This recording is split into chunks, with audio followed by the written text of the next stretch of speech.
Do you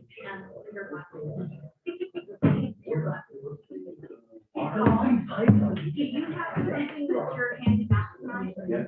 Can you email it to me tomorrow, please? Yes, I will. Because I was still editing it at, about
Gary, would you like to?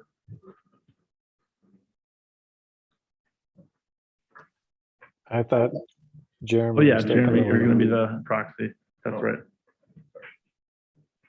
All right, welcome everyone to the planning commission meeting here. Thank you. On February 10th, we're going to start, and I will lead us in a pledge of allegiance. Please rise.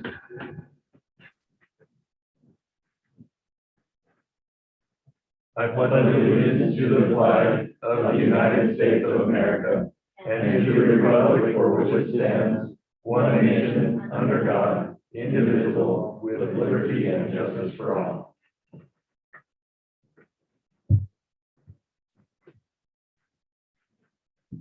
Thank you. We'll go ahead and move to public comment. Do we need a motion to open public comment? We do, right? Can I get a motion to open the public comment? I'll make a motion to open the public comment. Can I get a second? I'll second. It was West first. We good on order? Right. All in favor? Aye. Hi. Aye. Aye. Right, the time is now yours for public comment.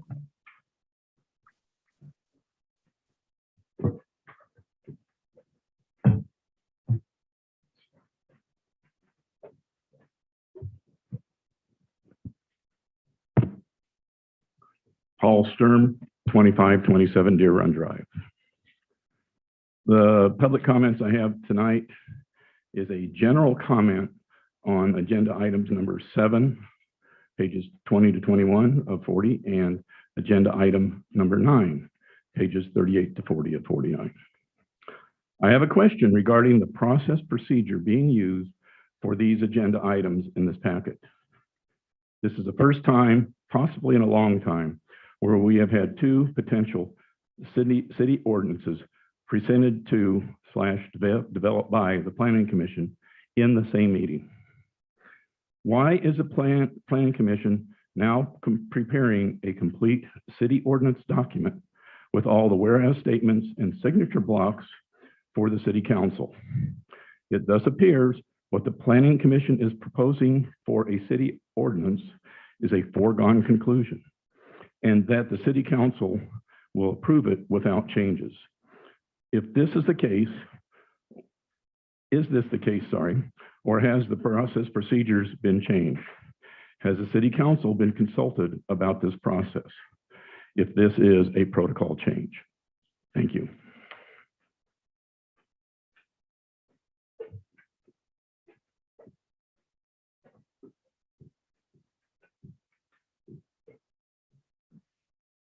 My name is Ivan Ray, 7268 South, 1600 East.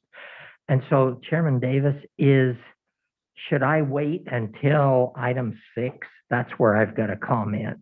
Yes. Can I wait? Okay, thank you.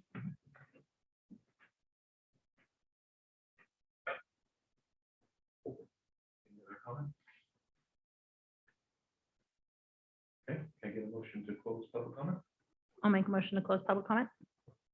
Can I get a second? I second. Yeah. Okay. Can I get an official vote? Aye. In favor? Aye. Aye. Aye. All right, motion carried. All right, next we'll move to approval of consent agenda from the February 1st, January 13th meeting. Are there any comments from the commissioners for adjustments? I guess you can't really go on. Okay. Sorry. Gary, do you have anything? No. Can I get a motion to approve the consent agenda? I'll make a motion to approve the consent agenda for the planning commission meeting on January 13th of 22. Gary, would you mind seconding that one? I second. All right, all in favor? Aye. Gary, how do you go on that one?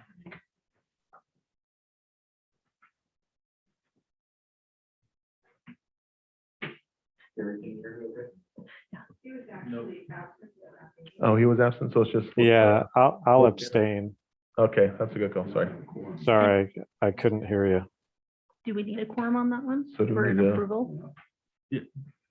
And if, Jamie, even though 2 members were not present at the meeting, we can still have a quorum to vote, correct?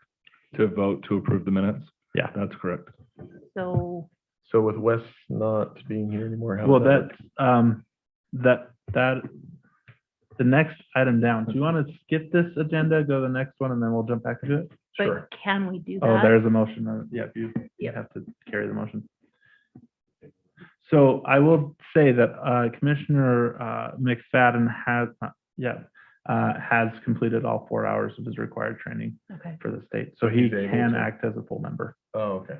And Fantastic. can he approve meeting minutes from a meeting where he wasn't an Present. active Yeah. commissioner? Yes. Okay. Yeah. All right, then we'll we'll continue the consent agenda until after we welcome. Well, you can do it now. Okay. You have the information now that you Okay. needed. Great. So agenda item number 4, officially we'll welcome Planning Commissioner Marty McFadden, as he was recently appointed by the City Council and approved. So welcome. Thank you. Commissioner McFadden. We need to get a vote on that. Just call for the Which one? on the motion for the approval of consent agenda. Okay, well, Yeah. just cycle back to it, right? Yeah. Is there anything you'd like to say before we continue? I don't have anything prepared. Okay. All right, then going back to getting a vote on the approval of the consent agenda. All in favor? Aye. Aye. I'll abstain. All right, that should carry. Are we officially legal? Yeah. Okay. Excellent. Real quick, can someone shift the camera back to you guys? I'm looking at the empty podium. Thank you. Thank you. All right, the next item up is every year we vote on a chair and vice chair. I'm not sure of the official process here. Can I get some guidance? So it would simply be, someone would make a motion to nominate individual to serve as the chair and the vice chair. And then if that motion is seconded, then you can We can do a vote. accept the motion, have discussion on the motion, and then take a vote on the motion. So is this someone where someone else has to nominate, or do you nominate yourself? How does it usually work? Typically, it's not self-nomination, but it's not prohibited. Got it. Okay. Is there anybody that would like to make a motion? I'll make a motion. I nominate Jeremy Davis for chair candidate. And the vice chair. I can make a nomination for both. Mhm. I'll nominate if Julie is interested. Nominate Julie. As Okay. vice chair. Make sure your microphone's on. There we go. Okay. Restate the motion. So the motion is then to appoint Jeremy Davis as chair and Julie Losi as vice chair. Do I have a second? I'll second that. Roll call. Roll call. Do we want to do this via the sticky, or do we want to, are we okay? I think we're good. Okay, I think we're good too. So all in favor, say, or it's not, It's a roll call. it's roll call, okay. Aye. Commissioner McFadden, Aye. Losi, Aye. and vote right, Aye. and I as well. All right, Officially. I'm officially in charge.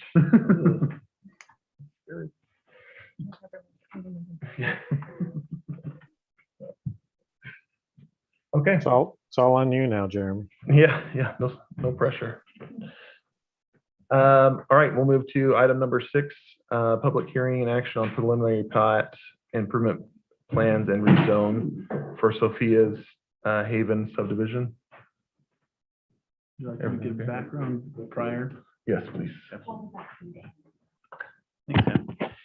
Okay, so some background on Sophia's Haven. The location is approximately across the street from City Hall at 1589 East South Weaver Drive. The applicant is Robert Edwards. This is for a preliminary approval of subdivision and a recommendation of rezone request. Currently, the property is zoned commercial. The general plan use classification is residential moderate density. The developer is requesting for residential moderate on that property. The gross site is 1.41 acres. Some notable items for this project, other than the rezone, is one lot in this project will have access onto South Weaver Drive. This is an existing access point that is on the property already. And it's to be noted that 2 other access points that are currently on South Weaver Drive will be discontinued, and curb and gutter be installed on that site. This has been approved by UDOT in a review. The existing, let's see, there is an existing driveway access on the rear of the property to access a cell tower and a neighboring property. It's a private drive access that is notated on the drawings of the cross access agreement there. That to be noted, that cross access agreement is still being finalized with the county. There's a cross access agreement recorded, but there's some issues with that, and so they are working on correcting that at this time. Feel free to jump in at any time, Brandon, if I ever get these things wrong. No problem. Okay. But hearing no complaints there, it sounds like I nailed it. This plat does include 1550 East in the subdivision plat. The reason being is that that parcel is actually just owned as a parcel by the city and not a dedicated right-of-way. And so we asked as part of the subdivision to include it as a dedicated right-of-way, to transfer that from a parcel to a right-of-way dedication. So that's why the project area looks larger than it is because we've asked them to include that. There are some portions of the right-of-way that aren't currently owned by the city that will be dedicated as part of that right-of-way as well with this project. There is a wellhead protection zone on the site. That source protection zone is marked on the plat and has been notated on the drawings. The plan does include the demolition of all the buildings on the site, respective of the cell tower. The cell tower will remain on the site, and the easement is notated on the documents for the access to that cell tower as well. And the cross-access agreement for the cell tower company still exists for that property as well. All of the provisions that we have reviewed as staff have met. It's a 3-home subdivision, so it meets the density calculations. The developer originally submitted a 4-lot subdivision, but the density calculation was just shy of allowing for 4, and so they reduced it down to 3. With that, I would take any questions or comments at this point, unless we want to move to the open comment period. Wait for public comment. What'd you say? I'd like to wait till after public comment. Do I have a motion to open public hearing or public comment? I'll make a motion to open the public hearing and action on preliminary plat improvement plans and rezone from commercial highway to residential moderate for Sophia's Haven subdivision 3-lot plat, residential moderate zoning on 1.41 acres located at approximately 1550 East South Weaver Drive. I'll second that motion. All right, gotta get a roll call. Aye. And I am an aye as well. So if there are any public comments for that?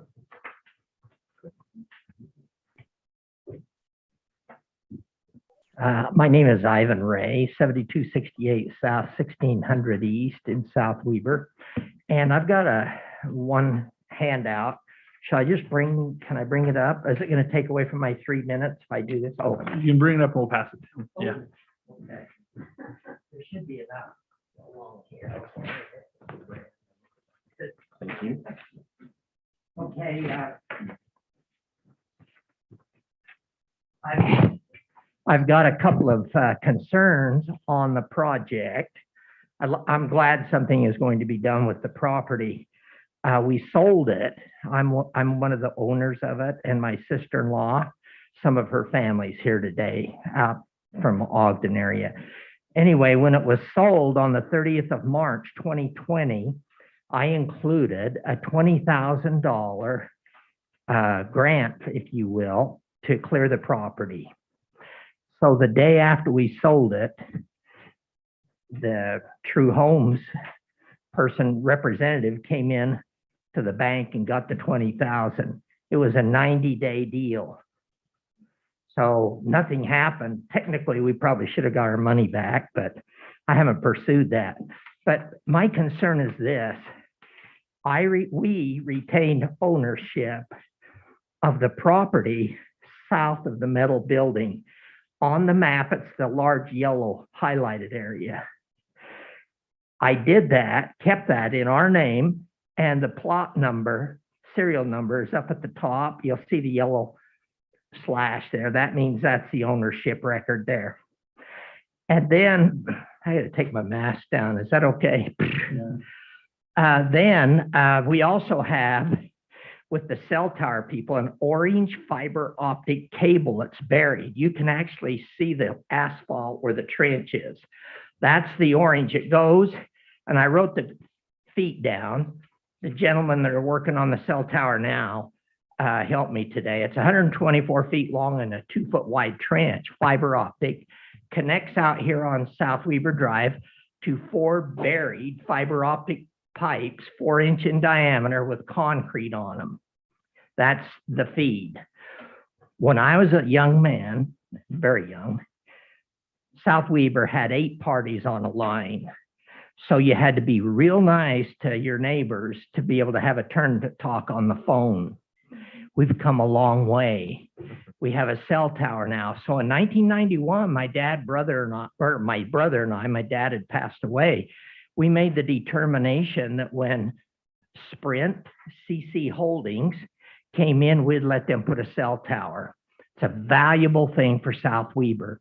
This cell tower links up South Ogden, Layton, clear to Roy, where there's some cell towers, and it goes right up through to Morgan. So we've, even with the sale of the property, we wanted to protect that. So I retained the yellow, wide yellow marked area, 0074 as the last digits on the serial number.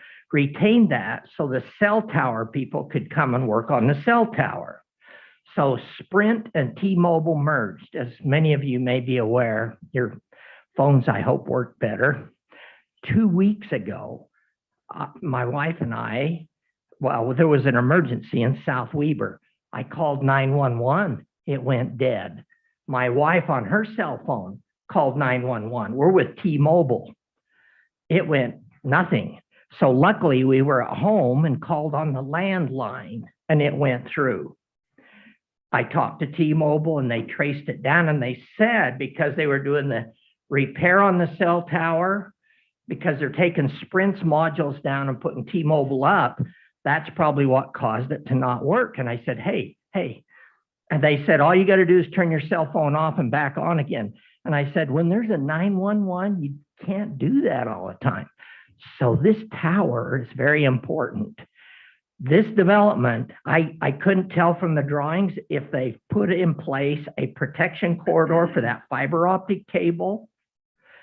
And also, when I went to the county investigating last Tuesday, I found a document, UDOT, State of Utah Department of Transportation. It's a cross-access easement.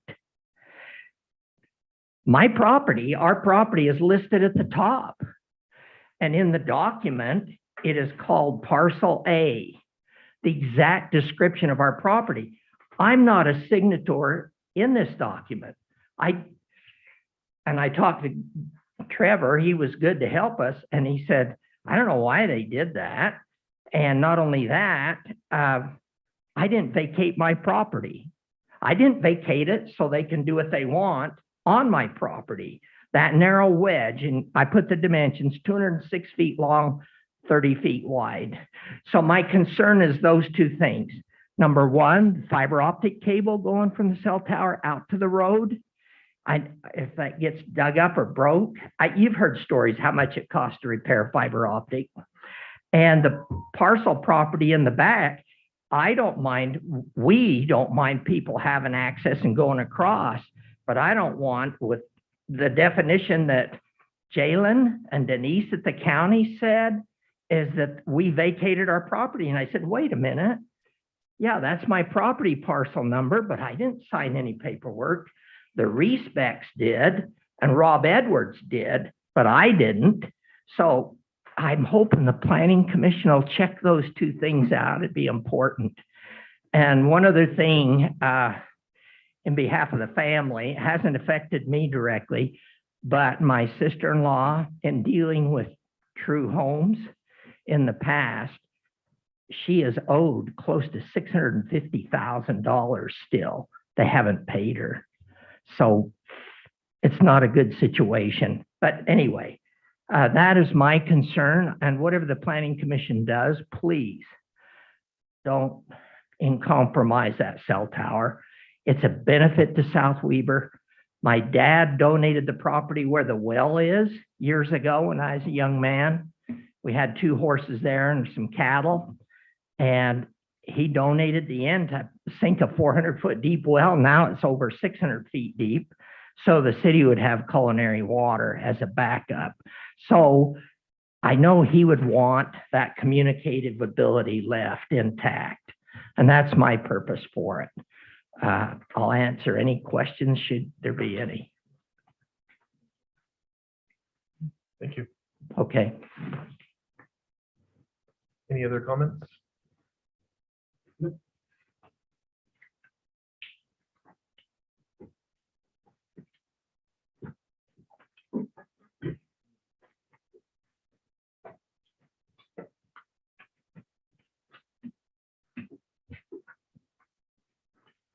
Paul Sturm, 2527 Deer Run Drive.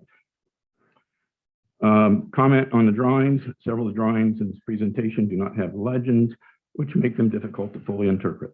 I realize these are just preliminary drawings, but a legend would assist in their assessment by the Planning Commission and the public. The information on plat map on page 13 of 40 does not match the information provided on pages 12 and 14 through 16 of the packet. There are different areas and numbers shown.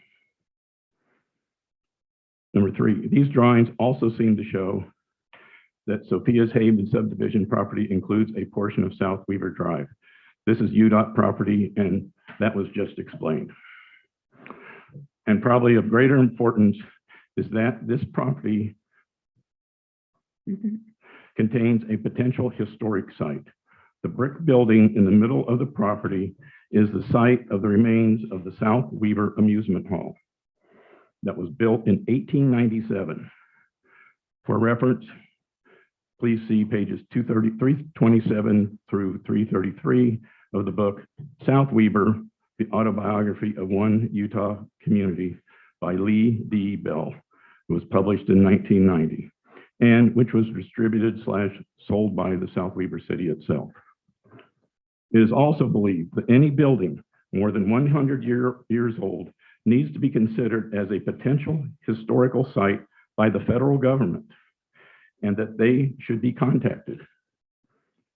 The state of Utah should also be informed, especially the Utah Division of State History or the State Historic Preservation Office, regarding any potential change/destruction of this site so that any required preservation or documentation can be accomplished. Thank you. In closing, one thing. If anything happens on this that's not taken care of, there is a potential for liability and fines for both South Weaver City for approving and to the developer for any damage. So it's just something, just a caution to look into. Thank you. Thanks, Paul.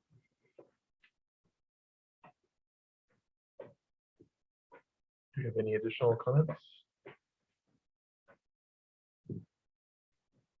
Okay, I'll look for a motion to close the public comment.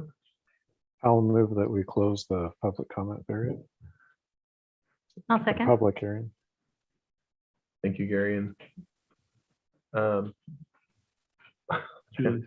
thank you, Julie. You're welcome. Can I get a roll call real quick? Aye. Gary, great, and I'm an aye as well. All right, we'll open it up for discussion with the commissioners. Julie, do you want to start? Oh, I've got so much to say here. First of all, is applicant Robert Edwards here? That says a lot. Thank you. Does any other commissioner like to say anything? Well, a lot of the comments or questions I had would be for the owner of the property. If the owner of the property is not here, it's gonna be hard to ask those questions.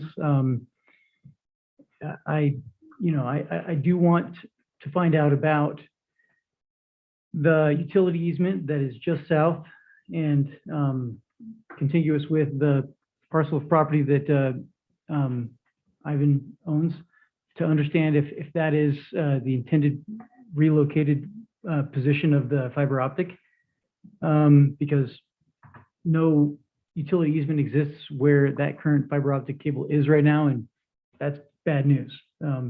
If this is approved, that could be destroyed without any repercussions. I can comment on that. Okay. You're right. You're correct. It does not show on the plat. In discussing this with the developers, engineer, and surveyor, I personally was not aware of where. I knew that there was fiber somewhere on the property, but did not know exactly where that it was. There is an easement, but it doesn't have a meets and bounds description such that ties it directly to this location that Ivan is showing. So now knowing that, which is appreciative, we can make sure that that is put into an easement or relocated. I know that relocating fiber is not, that might be a little pricey, but I suppose that would be their option if they can confirm that and get approval for that from the cell tower company. Brandon, whose responsibility would that be to relocate an existing cable, fiber optics cable? I mean, it'd be the developer's Yeah. mostly. Okay. responsibility. Okay. Otherwise, it just stays where it is and the easement covers where it is. But where it appears to be located would go somewhat through the heart of where I would imagine the future home would go. And so relocation might be the best option. So I guess I just would say that we were assured that they had included all the easements. It doesn't appear that they have. So that would be something that needs to be added and would be taken care of. Is there any requirement to have utility signatures on the plat as well? There's no requirement to have those on there. Because I feel like due to the, what I've seen in the flies that are on it right now, maybe it'd be worth it to request that they resubmit the plat to include signatures from the utilities so that they can sign off on what's there too. Agreed. We do have the requirement waiting for them that they get us a letter approving this plan set. Okay. So they would at that point have the opportunity to look at it. Where this is preliminary, the developer said that it was difficult to get a letter from them for this meeting, and so but they would have to have that before it would come back for final. So it would either be an approval letter from them or a signature block on the plat. Either way, Sure. we want to make sure that they are signing off that it's done right. Cool. I'd also like to ask if there was any discussions with the owner. Was there any, I guess, nodding to the SHPO conversation or comment on the potentially historic building. If they, you know, I've worked with SHPO before, like they'll take a look at it, say, yeah, that's historically significant or not. There has not been anything like that Okay. done on that particular building. I know there's been some concern about its structural integrity. Mhm. But to answer the question, no, Okay. there hasn't been any historical investigation on that, And is it, at least to my knowledge. and to your knowledge, is it on the historic register? National Historic Register? I don't. doubt it. I don't I think- doubt it. Yeah. So, I'm sorry, Marty, are you finished or? I'm done. Yeah, go ahead. So I'm disappointed the owner's not here to answer questions. The owner And- just arrived. Oh, did they? Okay. Well, then I'll stop then if they're there. So, I mean, Oh. if it's all right, Rob, I could go take the podium and. would you mind? Yeah, you have questions? We're still in. It's right behind you.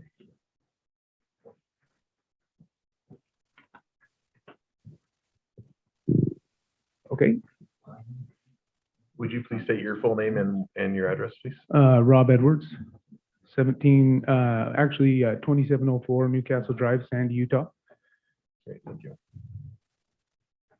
Gary, did you have questions for the owner? well, I don't know if he was here to hear the comments. He was not. Okay, and I know I'm almost thinking I don't know if we want to rehash all that because we've got a really full agenda tonight. I wonder if we want to continue this to a future meeting and maybe have more time to discuss that, but I'll leave that up to those who are in the room. I don't know why I would need to hear again. I mean, I'm able to answer any of your questions that you may have.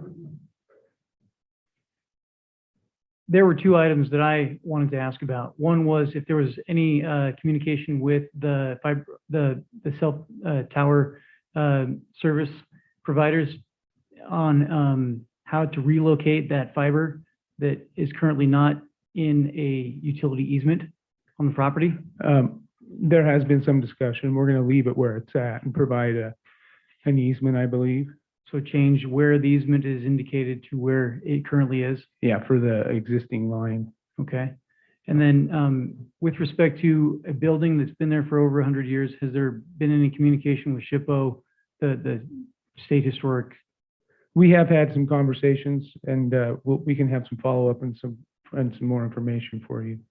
Yeah, if we confirm that whether it is historic or not, historically significant or not, I think that would be some information we'd like to nail down, just to make sure that we've kind of cleared that hurdle Yeah. before we For sure. demolish it. Yeah, we're a little concerned about the stability of the building too. It's Absolutely. about ready to collapse. so. Yeah. Commissioner McNabb, do you have any more questions for me? Nope, that was it. Commissioner Olson? No, I'll admit, I wish you were here a little bit earlier so you could have heard the public comment that was made specific Okay. to this development and the request for the rezone. I have major concerns. Okay. And I have concerns enough that I think it warrants continuing this until those concerns can be addressed and it can come back to the planning commission and we can actually have solid information. Because I feel like right now, we've got new information that hasn't been answered and I don't even think has been looked into. I do have a quick question about the property right now Okay. and its current state. Is it being used as a storage facility for We do large have, items? we do have our equipment in there, yeah, Okay, is there a reason for that? because we own the property and we're allowed to have it there. Is it allowed I believe with the so. current zoning? Okay. Is it? Yeah, do you mean just, I mean, it's not classified as a storage unit, but they're, Because it's commercial, but in my mind's eye, a commercial, because we have other areas in the city that are zoned commercial that aren't being used to store large. I guess Houseboat is the question, is it being trailers. operated as a commercial storage facility? No, it is not. Okay. But again, in terms of usage, Well, I don't know the answer to your question because I'm not aware of what's being stored there, but my recommendation to Trevor and the staff would be it's worth looking into and verifying that the use is in accordance with current code. And then my recommendation for the planning commission is that if that's the case, then it really ought to be a separate enforcement matter and it shouldn't come to bear on your decision today. Absolutely. And I'm not trying to make it a condition or anything like that. It was just a question I Yeah. had. And with you We've being here- had several conversations with the enforcement here over a 1.5 year period. They've never once. Okay. So I mean, if it is something, I'm unaware of it. It's household items like every other house along the block. I don't see any houses with big houseboats and storage containers on their property, but maybe it's different interpretations. Yeah, I understand. The other thing that I had a quick question, as far as the access that's remaining on South Weaver Drive, is there a way to pull up the plat and show that?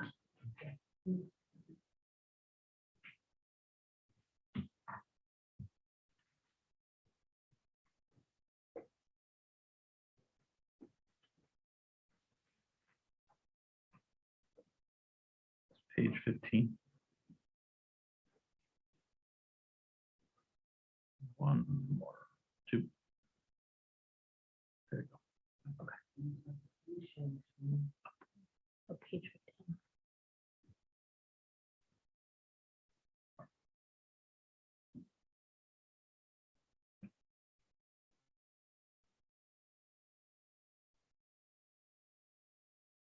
Do you want to zoom in just a little bit, Kim?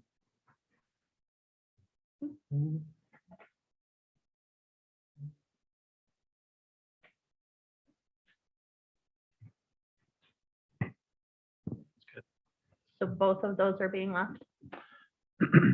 So no, the one in the middle Okay, will be remaining. The one on the removed. right side will be removed. Okay. And And then the then one on that the little left one will that's be further removed. to the west is also being removed. Yes. Yeah, we're gonna remove 2 and leave 1. Need one for that third lot, I believe. Yeah, and there'll Was it be parcel access 3? off of 1555 too. That's where the easement is for the cell phone tower Okay. for access. And then there's a access agreement for the adjacent landowner that's been recorded. So everybody in the area is aware of what's going on. That's the house that's just located to the south. Yeah. Okay. And we did that in concession with UDOT to improve safety. Mhm. We didn't really want to get rid of 2 entrances, but we felt like that was a concession we'd make to move along the process. Okay. I'll admit, I do also have concerns over the parcel based on what's been presented on the plat, what's being designated as the cell phone tower parcel, and also with the information that was just provided to us tonight by Ivan Ray. That needs to be clarified before I'm going to make any kind of a vote on this. So that's where I stand. Can you be specific on what you would like clarification? Because I may be able to help. So given the handout that was just given to us tonight, Mhm. that shows the designation with the parcel number referenced and the length, it doesn't appear to match what's been included in the packet. It seems like it's longer. There's more property that So- actually belongs to another landowner So that property isn't included in the subdivision at plat all. at all. The cross-access agreement was signed between True Homes and the Rice Specs because of the access to 1550. And so it's the cross-access agreement between those two parties. That notching out. Yeah, that's then notching out Ivan this- Ray's property. That property is Right there. not included. Yeah. With the cross-access agreement that is recorded with the county, there's some discrepancies that had happened on the county side that we're not aware why they have recorded that cross-access agreement against Ivan Ray's property because it wasn't listed in the original application. It was written afterward, after the application was processed. And so, Yeah, and we We're- didn't put his property on there or approach him. We didn't need that. yeah. We just left that property The- completely out of the plat. The exhibit that was recorded with the county that Ivan, Mr. Ray has spoken of, listed his parcel A in that exhibit, as part of our vacation when the city vacated our road there and granted that property over to Ivan Ray as part of the vacation. And so we're unsure why that was also attached to the county level, because it wasn't vacating any rights from Ivan Ray. It was an exhibit that was actually drafted by Jones and Associates at the time of our vacation of the road. I can't even remember the name. Right. There's no issues with the vacation. Mhm. I think what Ivan's referring to is the cross access easement includes the parcel ID or parcel number of the property that he still owns. And so that, along with some of the references in the cross access easement, need to be fixed.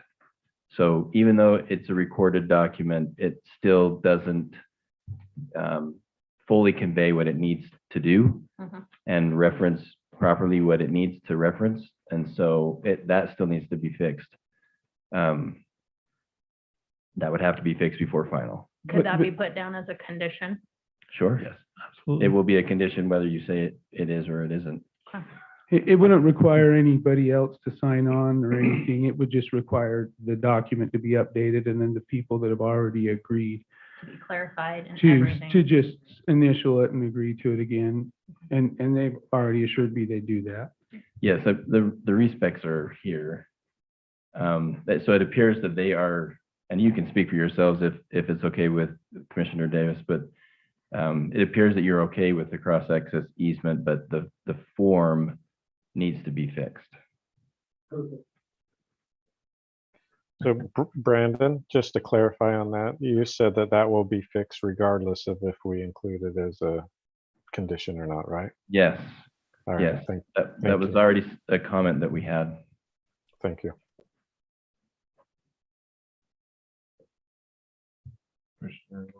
I'm good for a moment. If anybody else wants to say anything.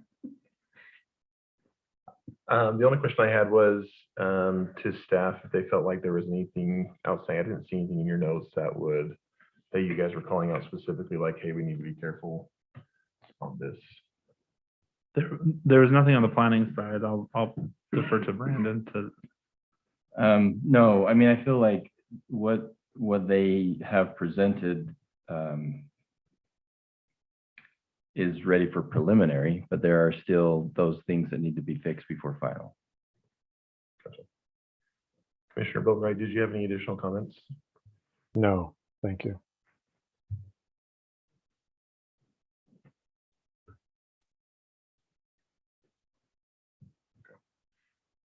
Yeah, Ivan? No comment, but could the map I gave to the commission be included in the minutes? It will be. Yes, it's given to our. Thank you. Okay. If there aren't any additional questions, comments, can I get a motion?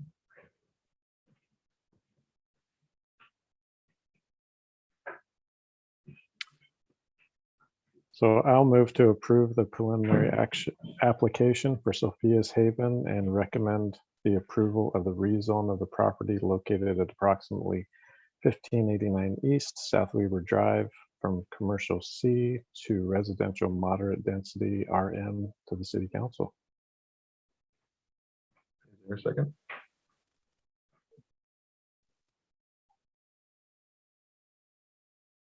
I'll second it.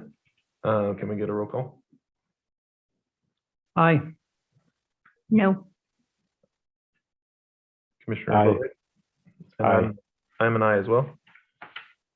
So that carries. Moving on to item number 7, public hearing and action to rezone ordinance for parcel ID 130330093 on 3 acres. Can we get staff to give us a rundown? Absolutely. This should be, it's fairly straightforward. back in 2019, the city had adopted an ordinance to remove the commercial overlay zone from its code. At that time, that became a zone that did not exist, and so all properties that weren't already entitled in that process would need to be rezoned to adhere to current code.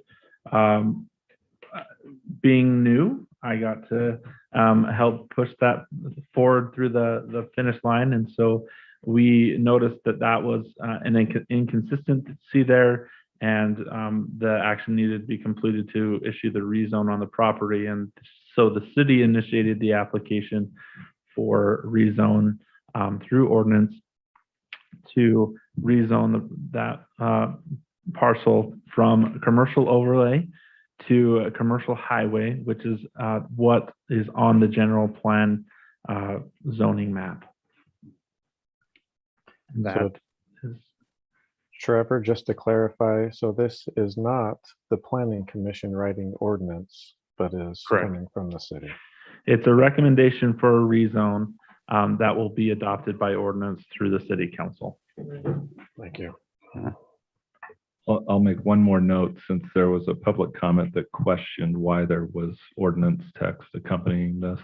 That's required by LUDMA, that whenever the city initiates a zoning change that would require a text amendment to your zoning ordinance, that ordinance accompany that when it comes to the planning commission. So that's the reason why you're provided with it. It's provided in the same form that would be adopted by the city council. It doesn't presume a recommendation one way or the other, but it has to be provided to you in that form.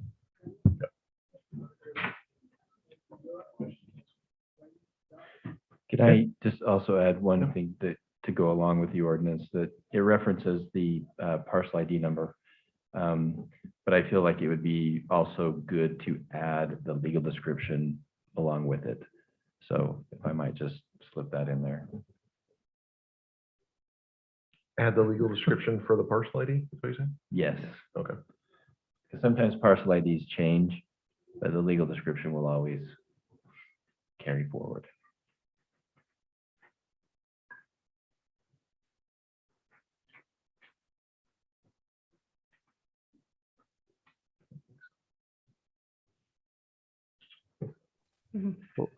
We're having a public hearing on this as well, correct? Yes. Right. Yeah, can I get a motion to open public hearing? I'll make a motion to open the public hearing and action on rezone ordinance 2022-02 for parcel ID 130330093, 3 acres located on the southeast corner of 2100 East South River Drive. Property is currently zoned CO, a zone that was repealed by ordinance 19-15 on 9/24 of 2019 to commercial highway. That zone, or the zone that is shown on the general plan projected land use map, and the applicant is South Weaver City. I second that motion. Can I get a roll call? Aye. Aye. Aye. And I'm an aye as well. Any public comment?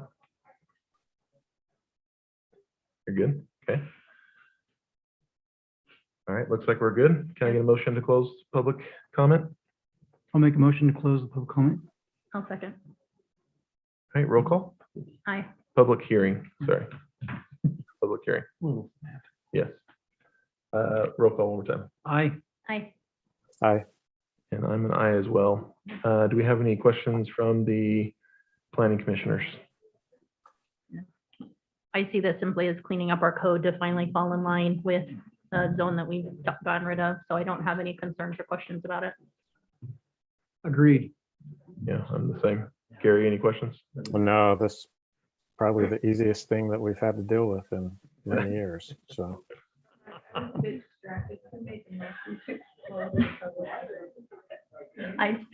Marty made the motion, I seconded the motion.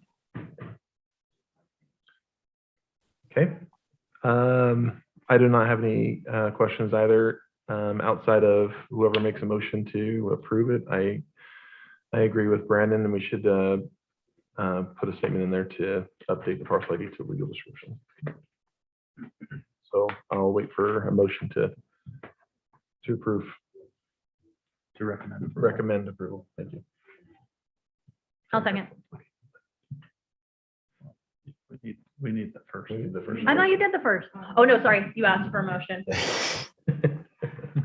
Sorry, we have some flashing cop lights outside of chambers right now. Okay, I will make, sorry, squirrel. I will make a motion to recommend for approval, agenda item number 7, the rezone ordinance 2022-02 for parcel ID 130330093 acres. Do I have to read the whole thing? Yes. Okay, located on the southeast corner of 2100 East, South Weaver Drive. This property is currently zoned commercial overlay, a zone that was repealed by ordinance 1915 on 9/24/2019 to commercial highway, the zone that is shown on the general plan projected land use map. Applicant, South Weaver City. I second that motion. I would like to amend the motion Go ahead, Gary. that we add the property description. I approve the amendment. Does he have to go through the whole? No, as long as Julie, and then. I agree to it, so it's good. and as long as Mark Perfect. agrees to it. I second that amendment. Okay, can I get a official roll call then? Aye. Aye. Aye. And I'm an aye as well. Thanks for catching that, Gary. Yep.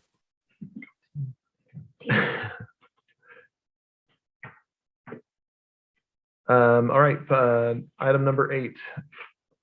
We have a public hearing and action on ordinance amending South Weaver City Code, Chapter 15 Landscape Regulations. You want to walk us through that, Trevor? Absolutely. We have a lot of ordinances on our agenda tonight, and I know that it feels maybe daunting and maybe cumbersome at the same time. I think it's important for the process for these ordinances. The Planning Commission acts as oh, my brain stopped working, an advisory body for the city council. And in so doing, they're responsible for advising on planning our land use code. And so the landscape regulations, which we had discussed back in, I believe, December, requires the Planning Commission to give their recommendation to the city council on how they would like to proceed with that code change. And so there are different arms. City council can initiate a desire to change code that we'll see on the next item. There could be an initiative on city staff side when we see a code discrepancy that we want to discuss and make. And then there can be a request from the Planning Commission as approved by the city council to make changes to the code. Think of our residential parking code that was recommended when we recommended the IADU ordinance to look at. So there's a few different mechanisms on how those ordinances can come down. The city council ultimately is the policy arm of the government, and so they have the legislative responsibility of providing city code and approving and recommending any amendments or updates to city code. And so we always follow their lead at all times. So this landscape regulation code was requested by the city council to get moving on to help adhere to water-wise landscaping standards from the state, and to just kind of begin the process to allow our residents to access grant funding for the Flip the Strip program that's offered by Weaver Basin Water Conservancy District. This landscape code is largely derived from the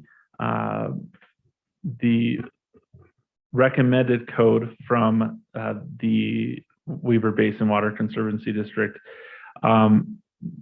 As you review ordinances, it's important for the Planning Commission to see what's being considered and think of it as a rough draft that you get an option to make edits and revisions and recommendations to go to the city council on.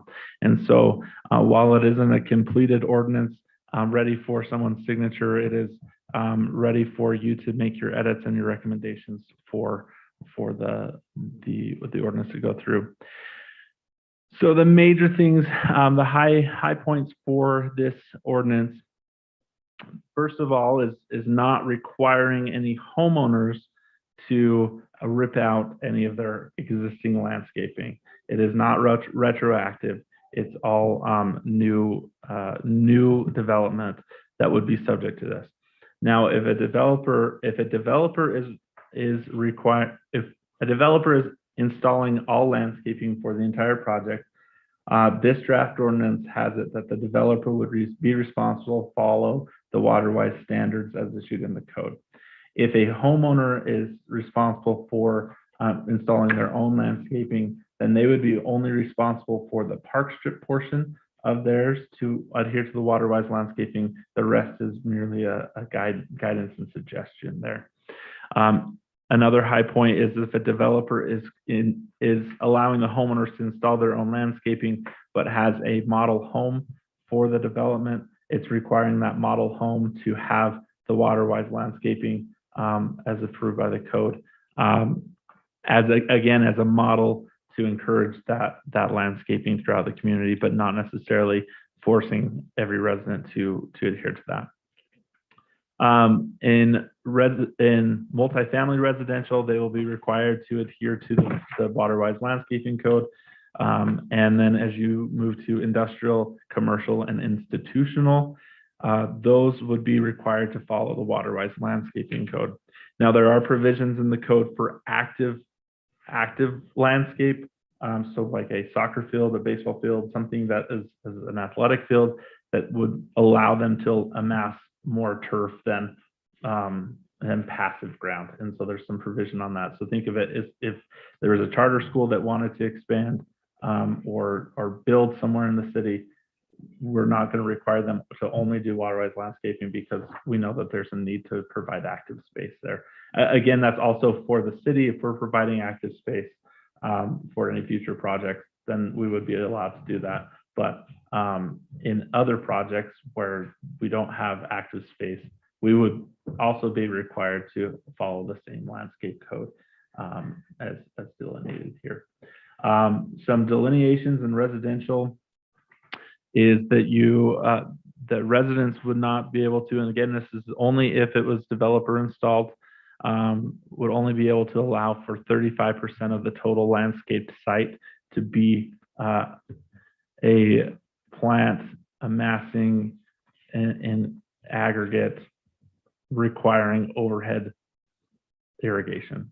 We'll just call it turf, but that's the official definition inside the code. It's a very long thing. Basically, it's like if there's anything that requires overhead irrigation that isn't a big lump sum of it, then you can only do 35% of your total landscaping as that. And it's important to say the total landscaping, not total site for that. In industrial, commercial, and institutional, that would be 15%, would only be allowed as turf. We feel that can be a large impact if there's a large industrial complex or a large institutional complex. Basically, what that does is it limits the requirement of having grass inside islands of parking, and it moves more towards water-wise landscaping. Now, to note, consequently, the state is looking at legislation, 3 different legislations to make sure that cities don't require large amounts of grass or any grass in developments. This code that's drafted really works well with that directive. So whatever the state decides on that front, we're not requiring turf in the 15% or the 35%. It's only allowing up to that. And so it's not a requirement to include the turf there. Some other things just to consider would be that wouldn't be in this code that maybe eventually could be is the LID requirements and looking at city standards for detention basins. And so that will be a city low impact development, which is stormwater, basically keeping the water on the site as much as possible. Oh, I did perfect. Yes, I learned something from Brandon. We've talked about it a lot. So that's the code in a nutshell. I mean, it's a lot of pages on top of that. But there are some things, and I would recommend, I haven't been able to obtain these yet, but there is a call out to get a plant list as an exhibit. We'll need to get that from Weaver Basin and modify it. So that can be an amendment. It could be an amendment to the city standards. It's just whatever you would recommend at that point. The only other requirement that is empty, and I left it empty on purpose, was we've had a lot of conversation lately about allowing for lower landscape requirements in commercial zones or multifamily zones, and what is or single family zone. What is the exceptional design criteria? Right now, that is all it is the words that say exceptional design. And so what I've included in there is just an opportunity for us to determine what would be the criteria that you would recommend as exceptional design for us to review. Talking with Brandon, there's a lot of different ways we can go for it. I mean, initially I was like, well, if they do water-wise landscaping, and then I was like, well, that's what this whole code is. And so that's not sufficient. It could be an addition of amenities, but then it's what type of amenities are we looking for, and what placement and the feasibility of those amenities. And so I will look to you on what you would wish to include in that as the advisory body. I feel like in the places where I've seen exceptional design used in the packet, it could be in reference to a lot of different elements. And so, I think exceptional design, I think we can create a whole book on that potentially, because it is a very subjective element at this moment. As it's reference to landscaping, as it's reference to common areas, as it's reference to open space. I think that there are cities that I've seen create some definition around exceptional design in those respective areas of the code. And I think that if we're going to tackle that, we would need to, tackle it, where, ever it could be applied. Whether it's, by showing a delta of reduction of, water usage, for instance, or, if there's a trade for amenities, I think that we could we can get some mileage out of that. Before we go any further, would we want to open the public hearing and hear those before we have more discussion on that? Yeah. Before we go there, I wanted to know if there was any other comments from staff or if you had it covered. I don't think so. Brandon looks like he's good too. So. Okay. Can I get a motion? Oh, sorry, Gary. Go ahead. I'll move that we open the public hearing on ordinance. Is that supposed to be 2022? It says 2022. Yes, it is.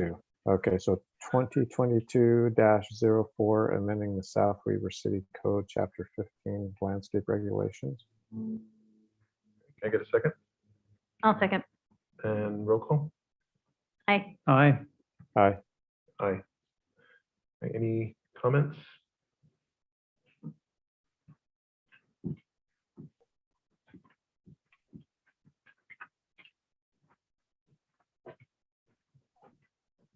I'm getting my exercise today. Paul Sturm, 2527 Deer Run Drive. There are at least 3 legislative actions now being considered in this current session of the Utah Legislature concerning landscaping. The actions that I know of are House Bill 095, House Bill 121, and Senate Bill 110. Since these are potential changes to state law, I believe that it would be prudent for South Weaver City to table this item and its discussions at this time. South Weaver City needs to see if there are any potential impacts or changes required to what is currently being proposed as a result of any overriding or pending law changes. Thank you. Any other comments?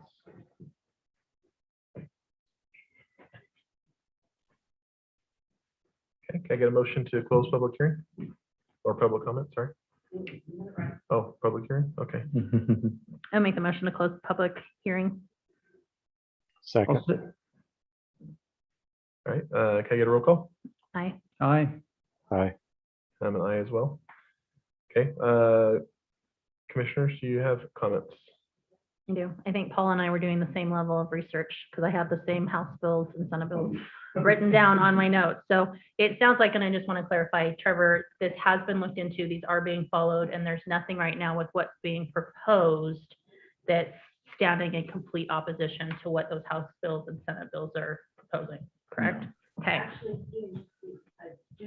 It's supporting what we're wanting. Currently, our code says you have to have an X amount of grass in your yard. Okay. This is removing that, saying, we don't want you to have grass, you can only have a maximum of this amount. You don't have to have any else, so that's basically all it's doing.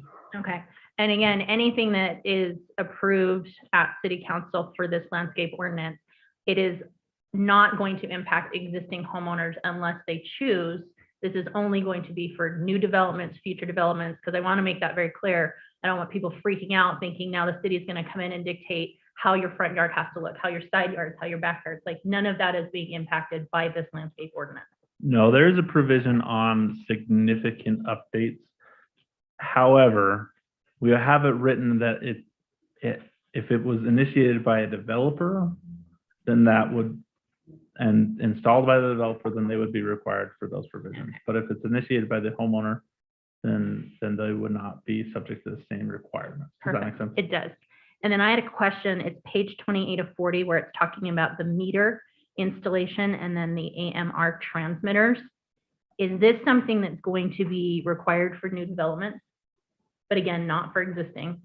So are they going to start metering I think it is required for new development right now. to have a meter in place? Mhm. Okay, So, quick point there, maybe Brandon, you can, or someone can talk to this. So, at my residence, they installed a new meter recently. Does it have the AFR or the yeah, AMR. AMR on it? AMR. Yes, Okay, so, and I thought that the governor signed something that required that in all communities. Is that true, or? yes, but they're given a certain amount of time to be able to come into compliance with that. Implementation.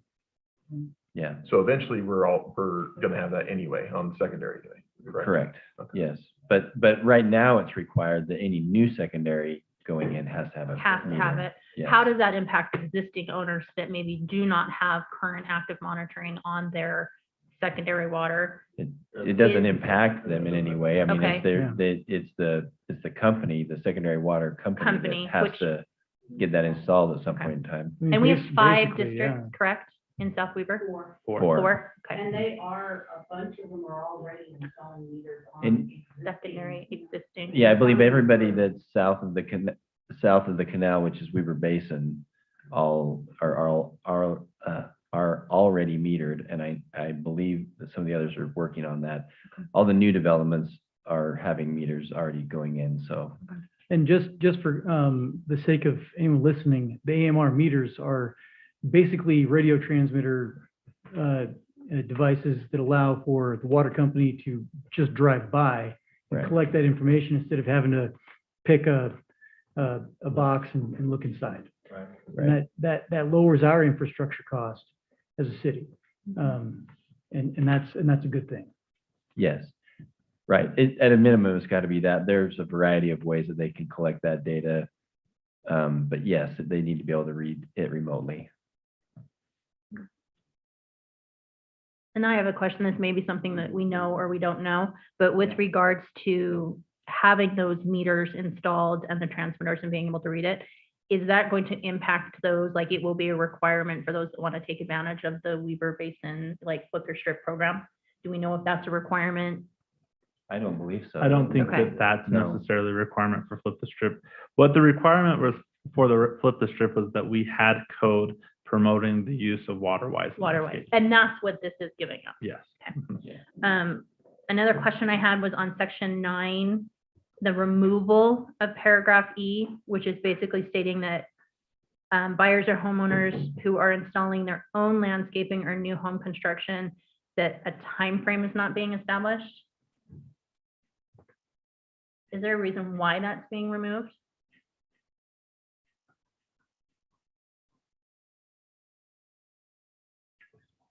It is really small. Very small. It's page 29 of 40, if that helps you. Yeah, I had a very similar question about. I think it was maybe just a redaction on my part. I saw homeowner and I was like, get rid of it. So maybe that was a misreaction. Okay, just because I do think like Yeah. it's Yeah, I agree. it's on that. reasonable when that you makes build a home in the winter, you're not gonna be installing your landscaping. But I don't want to see properties because there are unfortunately areas in the city right now that homeowners have been living there for 2+ years and they still have no landscaping. You know, their yard is, Dust Bowl. yes, Yeah. so.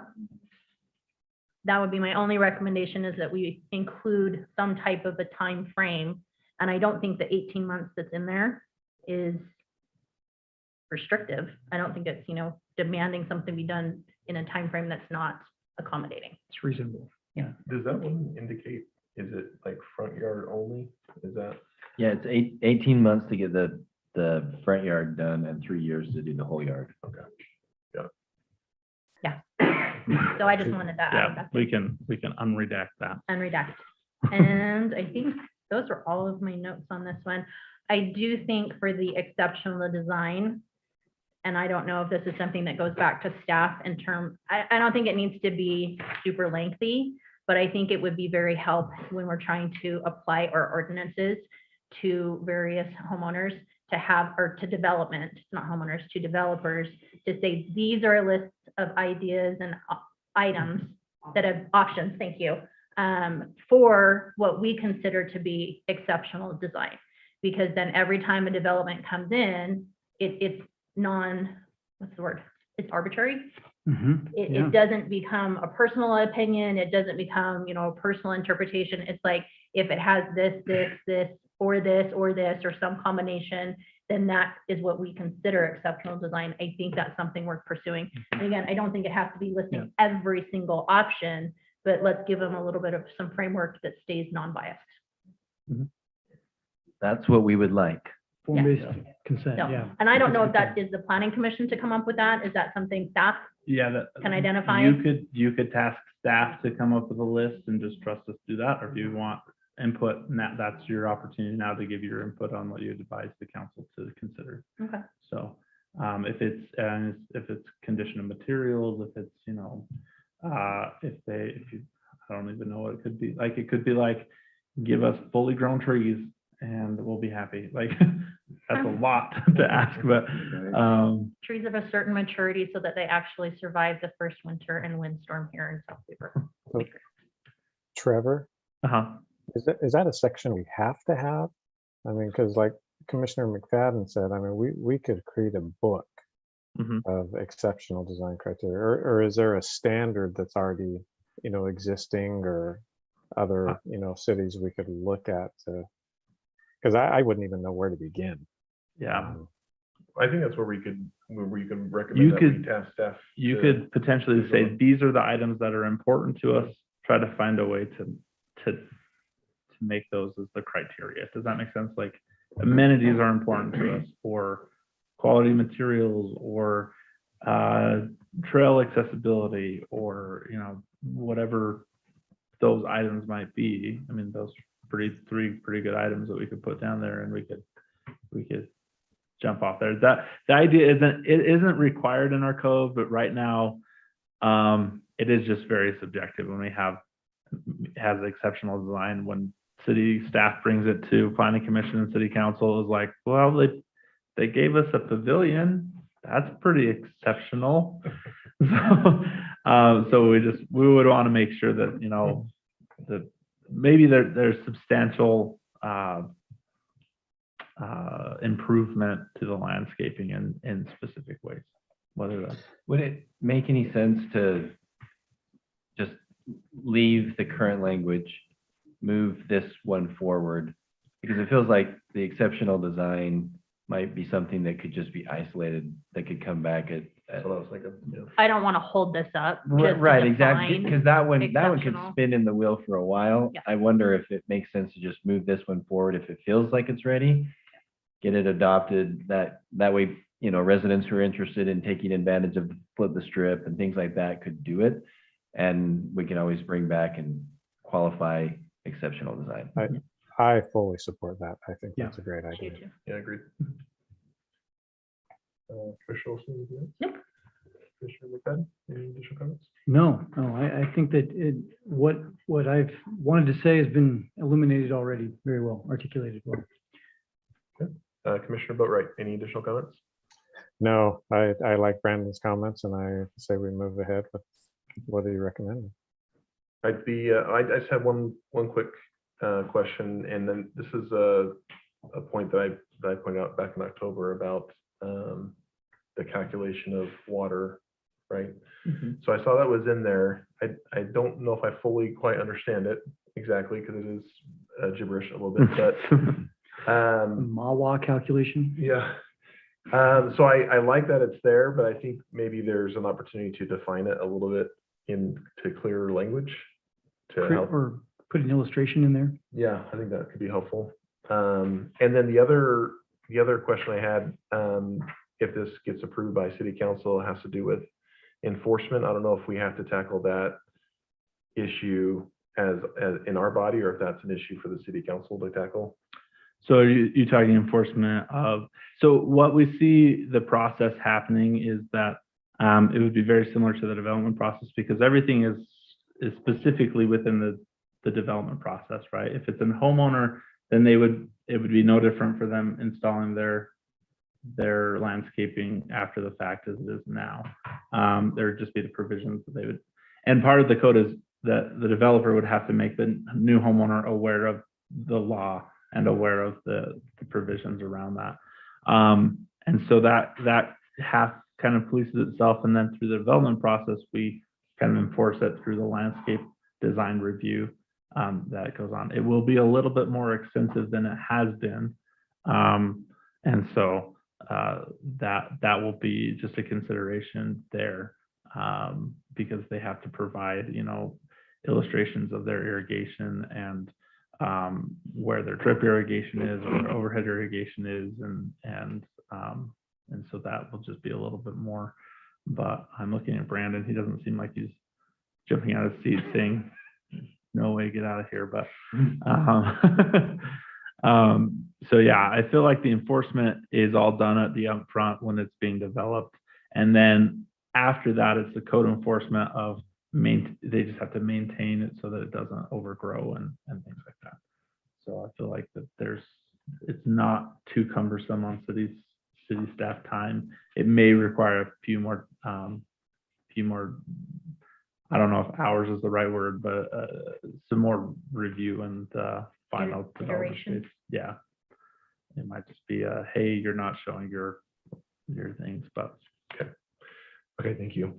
Then the only other question I have is with our comments on redacting section E or 9, whichever number that was, do we need to include that in our recommendation language? you can just say with the recommendations from the planning commission with the motion. So you can say we would recommend approval of this ordinance with the amendments as notated during the discussion. Okay. If you wanted to. Jamie gave me a slight nod and he didn't furrow his brow, so I think we're right. Okay. Sometimes I feel like, do I know what I'm talking about? It's like, I know what I'm talking about, but Okay. Then I'll look for a motion to recommend approval. I'll make a motion to recommend approval for public hearing and action on ordinance 2202-04, amending South Weaver City Code, Chapter 15, landscape regulations, and with the recommendations of the planning commission discussion to amend. Did I say 2022? You read it as it is written, I'm sorry. 2022. 2022 There you dash 04. Can I get a second? I second. Can I get a roll call? Aye. Aye. Aye. And I'm an aye as well. Thank you. Chairman Davis, Yes. I am sorry. I am going to have to step out. I milked out an extra 20 minutes, but I'm on a work assignment now and I have another commitment. So I apologize, but I need to leave the meeting. Okay. Thank you, Commissioner Boatright. Appreciate it. Thanks, everyone. Have a great night. Thank you. Good night. Thanks. Good night. Okay, we'll move to action item number 9. In regards to the number of parking spaces in our city code. And Trevor, if you want to give us some insight there. So while we were considering the private road ordinance at the city council requested that we look at the number of parking spaces required in our code and make amendments to those spaces. They tasked city staff to put something together and bring to the planning commission to make recommendation. What's included in the packet is I have the current code listed and the suggested amendment code for the number of parking spaces. It isn't a one-to-one comparison on this because I don't. I have that exact phrase written down on my notes. So sorry. that's I may why have I'm heard it laughing. from somebody that told me on Tuesday night as well. It isn't a one-to-one comparison. Well, as Brandon and I sat down to look at the number of parking spaces, our code currently has a lot of gaps on where things fit.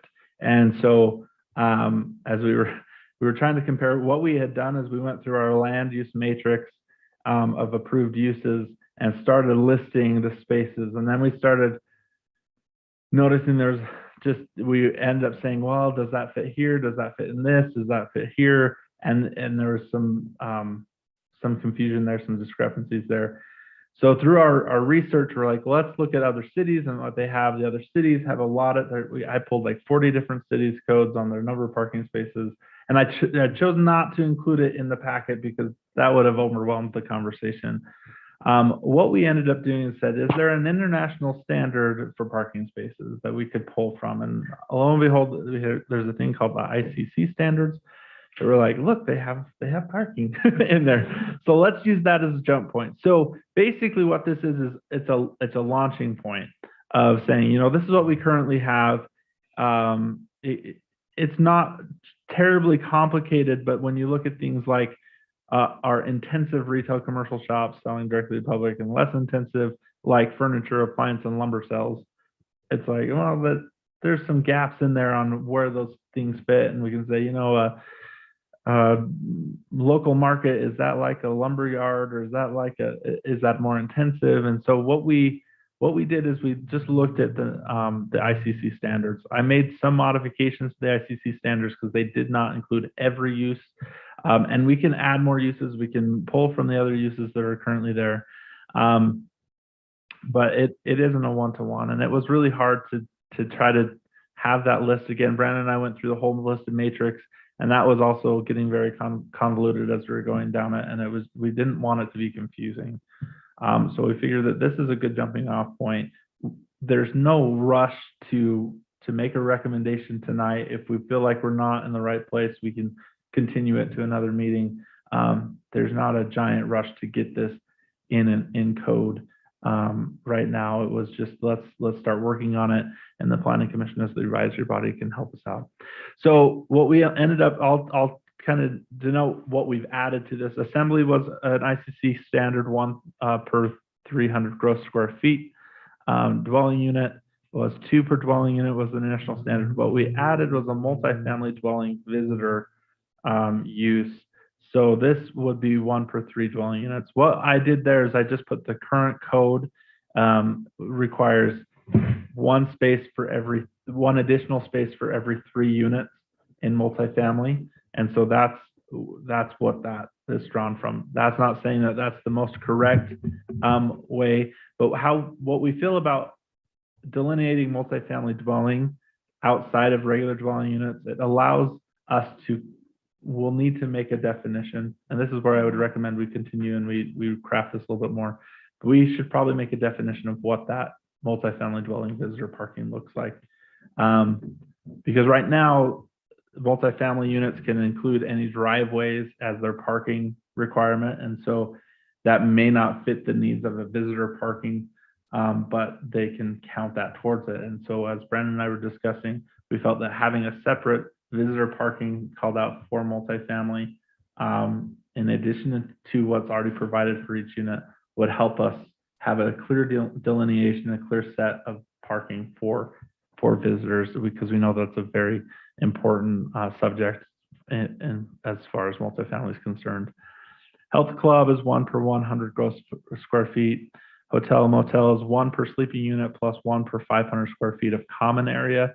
That's not too different from what we currently have, but it instead of including restaurant and conference space, it just lumps all of the common areas together. Industry is 1 per 500 gross square feet. Medical office 1 per 200 gross square feet. Office 1 per 300 gross square feet.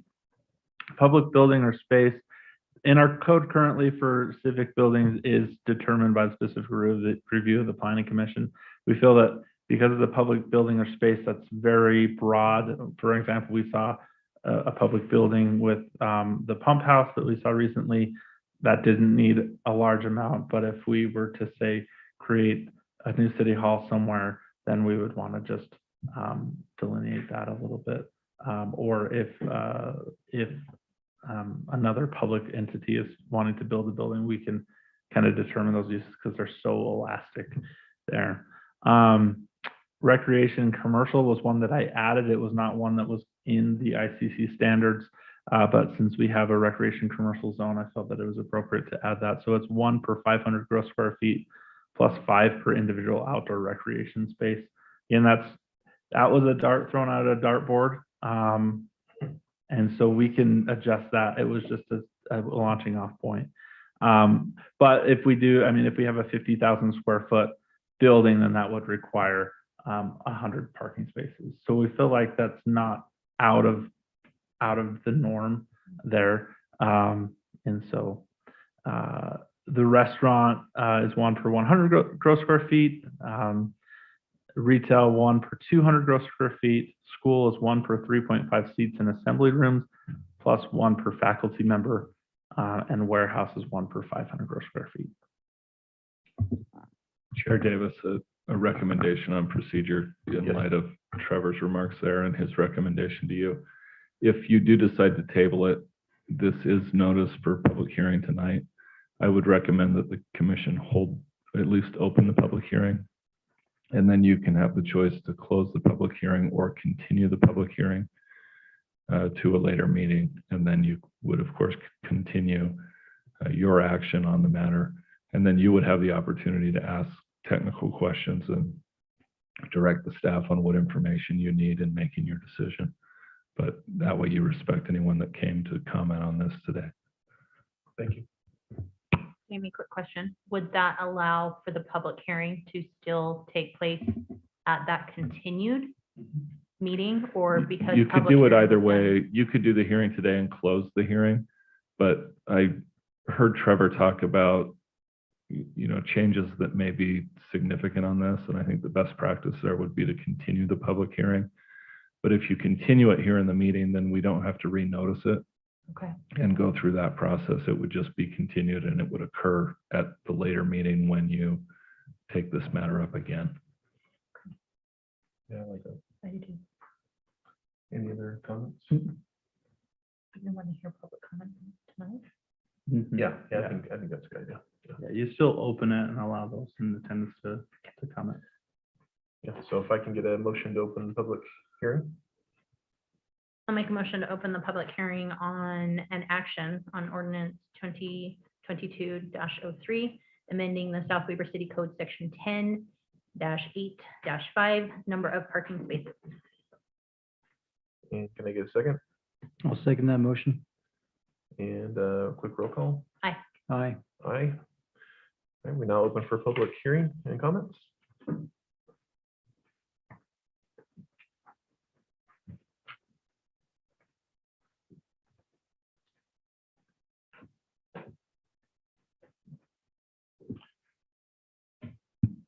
Paul Stern, 2527 Deer Run Nut Drive.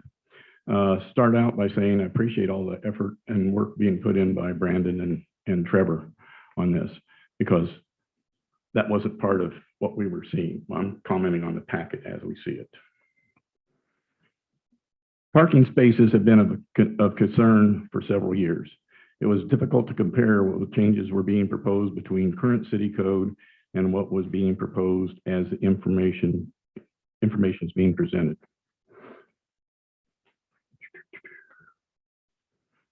This has recently become more of an issue within the city when considering resident and visitor parking at multifamily dwellings, IADUs, Airbnbs, etc., since these categories have become more common in South Weber City recently. A direct one-to-one comparison from current code to proposed code would be a great benefit to South Weber City citizens to see what changes are really being made.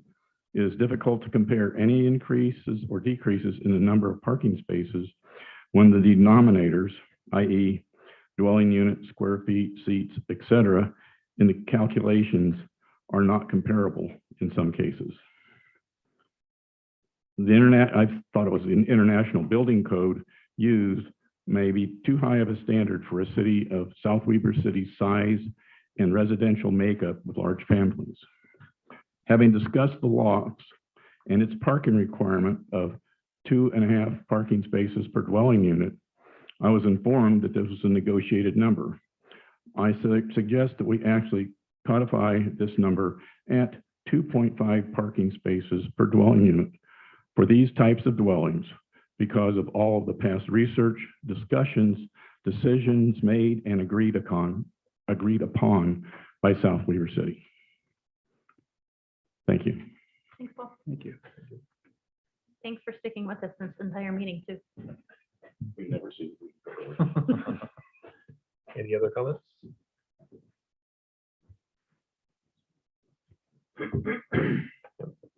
So, yeah, I'd like to make or not me, but am I? Make a motion? You can ask for a motion. Yeah, that's what I was thinking. So look for a motion to continue the public hearing until we're able to make the changes we want. Yeah. Because you pretty much just made the motion. Well, he's looking for it. so Okay, he's- I will make a motion that we continue agenda item 9, the public hearing and action on ordinance 2022-03, amending the South Weber City Code Section 10-8-5, number of parking spaces. I second that motion. And can I get a quick roll call? Aye. And I'm an aye as well. Great. And then we can have our discussion. Great. Continue that. Yeah. So let's open up for comments by the commissioners. Commissioner McFadden?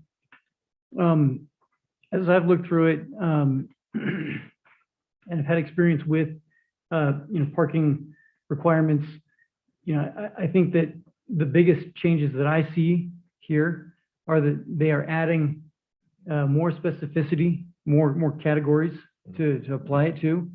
And as you'd explained there, Trevor, thank you. There are some that decrease the parking requirements from what the current code is. I don't think that it's a terrible decrease, but I do feel like there is some intention on this proposal, to better meet the needs of our community today. I'm excited to maybe discuss more about this. I don't see any big danger things in what's been proposed there. I don't see any big red flags. I think that the intent is good. I think there may be some opportunities to refine it a little bit more. I agree. I'll just jump in. I think more refinement needs to be done. I think this is a great starting point.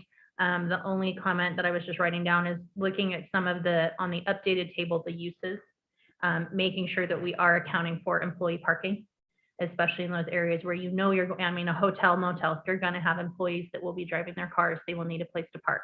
And they're not necessarily going to be accounted for under the 1 car per sleeping unit plus, or the, 50 square feet of common use or common area. And that kind of goes down through industry, medical office, into restaurant, retail, school, but I just like to make sure that we're including and accounting for the people that will be there, not necessarily living, but needing parking. Because whereas we do have a lovely park and ride, I don't know if very many people take advantage of that for getting to work, things of that nature. So, Can I ask at a least I hear follow-up South River. Yeah. question about that? Sometimes, well, most of the time on the front end, when we are reviewing a site plan of something that's coming in that has parking requirements, we have no idea No idea. how many employees they're gonna have. I completely agree with you that that's how we should be looking at it, right? Like, we just want to make sure there's enough parking for everybody, and these are the people that are gonna come. Do you have any thoughts on how we tackle that? Because that was a question that came up, when we were looking at the lofts and some of the commercial space that was going to be in there. Talks about employees, but it's hard to know, and how many shifts, Yep. right?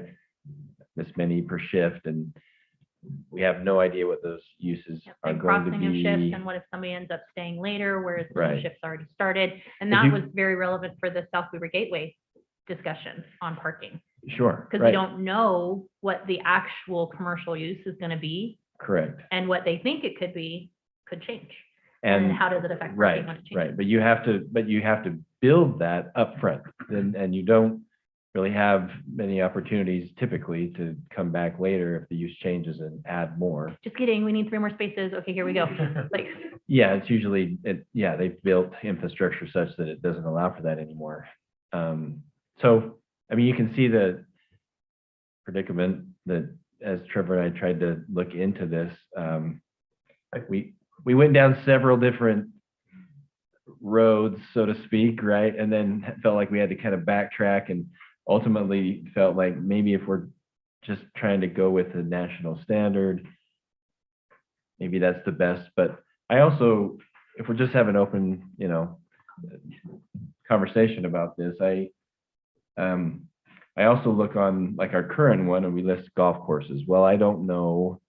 Maybe it's not out of the realm of possibilities that we would have a golf course here, but it's certainly not in the general plan. But there might be some things that are in the general plan that maybe aren't accounted for very directly, but you could have a table that's thousands of pages long and you might still miss one. So that was kind of, I'm just trying to reiterate, I guess, some of the challenges that Trevor and I had in trying to identify this. I think for me, one of the biggest things that we were trying to solve right up front is, because we know that that's an issue, is trying to separate the visitor parking from the actual dwelling unit parking. Because right now it just is just a total number, and it's just a total number over the whole development, and that could be in somebody's garage, right? Because they can count that's parking. Anyway, so the added category that is on the table for the multifamily dwelling visitor, I think is a key element, however we go or proceed forward on this. that 1 per 3 dwelling, was that from that could be a different, we could say 1 for 2. So for every Correct. 2 units Yes. we have, we want an additional parking space. Right. Okay. Yes, but the vision, I think that at least we have in mind, want to make sure that is what carries forward, would be that's separate from the dwelling, right? Yes. And I like that. And I we- actually we really may like need that to- that's separate from what that resident homeowner, has for their designated parking. This is in addition to. I actually really like that. And maybe it needs to be within a certain proximity to a certain number of dwelling units or things like that, because sometimes you could load it all on one end of the development, but people aren't probably truly going to use that if they have to walk all the way to the other Most people end. want to pull in and have parking right by where they're going to visit. Yes, right, or they won't use it. And so there are still some elements out there. If you have any thoughts on that to help as we try to, make some changes here, that'd be great. I will say in our current code, if this helps you feel a little better, it does say required off-street parking shall be provided for each use as listed below. Parking for uses not specifically listed below shall be provided in the same ratio as the most nearly approximating the characteristics of the unlisted use as determined by the planning commission. Right. Parking shall be provided as follows, and then it has some spaces listed. So it does allow for the discretion from the planning commission. So let's say a golf course does want to come in and it's a 9-hole golf course, then we would say, there's 9 outdoor sports venues, so you'd have to provide 45 spaces. Is that adequate? Does that make Were sense? you reading that from the drafted ordinance that was included in the packet? Yes. Okay, I was Yeah. trying to figure out where you were. You're like, how did you just? Like, Or if it's an 18-hole golf course and it'd be 90 spaces, but then there was also a putting green, 2 putting greens, and so we could, we can approximate that at that time. And I feel like that's actually not crazy, right? And so, but that was my stab. I was like, if I had outdoor recreation space, commercial recreation space, what would it be? And I feel like we're going to have a statement like that in there no matter what, so that if a use comes along that really doesn't fit here, then maybe as the staff, we say, this is kind of our interpretation, but then ultimately the planning commission has to say whether or not you agree with that interpretation of that table. And sometimes it's helpful to run through scenarios like if it's a restaurant that has 4,500 square feet, then that's 45 parking spaces that's provided. Is that sufficient, or do we need 100 parking spaces at that point? Or, there. depends on the restaurant. I know it is. It could be, Well, if I could weigh in on that for just a minute, as Brandon may have had, well, I know that Brandon's had a lot of experience with this, and I have too, in the commercial realm, where I've tortured the land to fit parking stalls, in and around a building. Right. And to also, accommodate for green space, et cetera. And, I think that, I have a lot of respect for these numbers here. These are not numbers that were just pulled out of a hat. These were based on like thousands and thousands and thousands of historic data that we have on these different uses. except for mine. I won't claim the thousands and thousands uses on one. Sure. But, I'm saying that every city in every state of our union has these uses. And to be able to create this, they've had to go through. I think the other element that I want to talk about with respect to the commercial uses here are that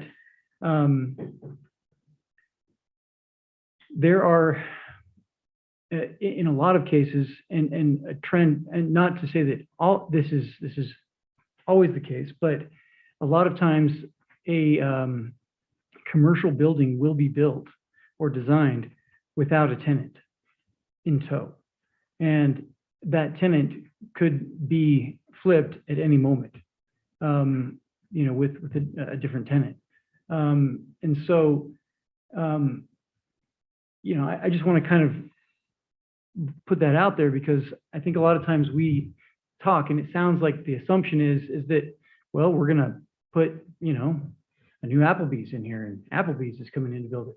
No, that's not usually the case.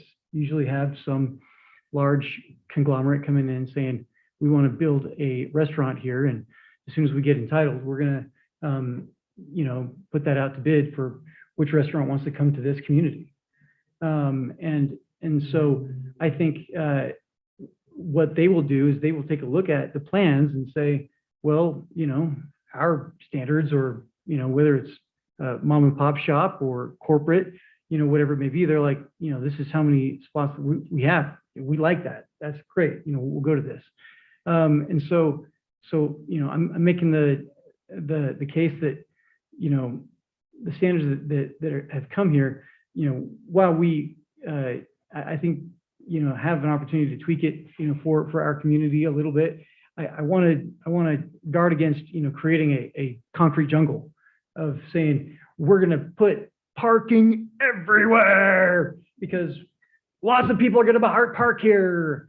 That, you know, we're, you know, I think we need to respect the data.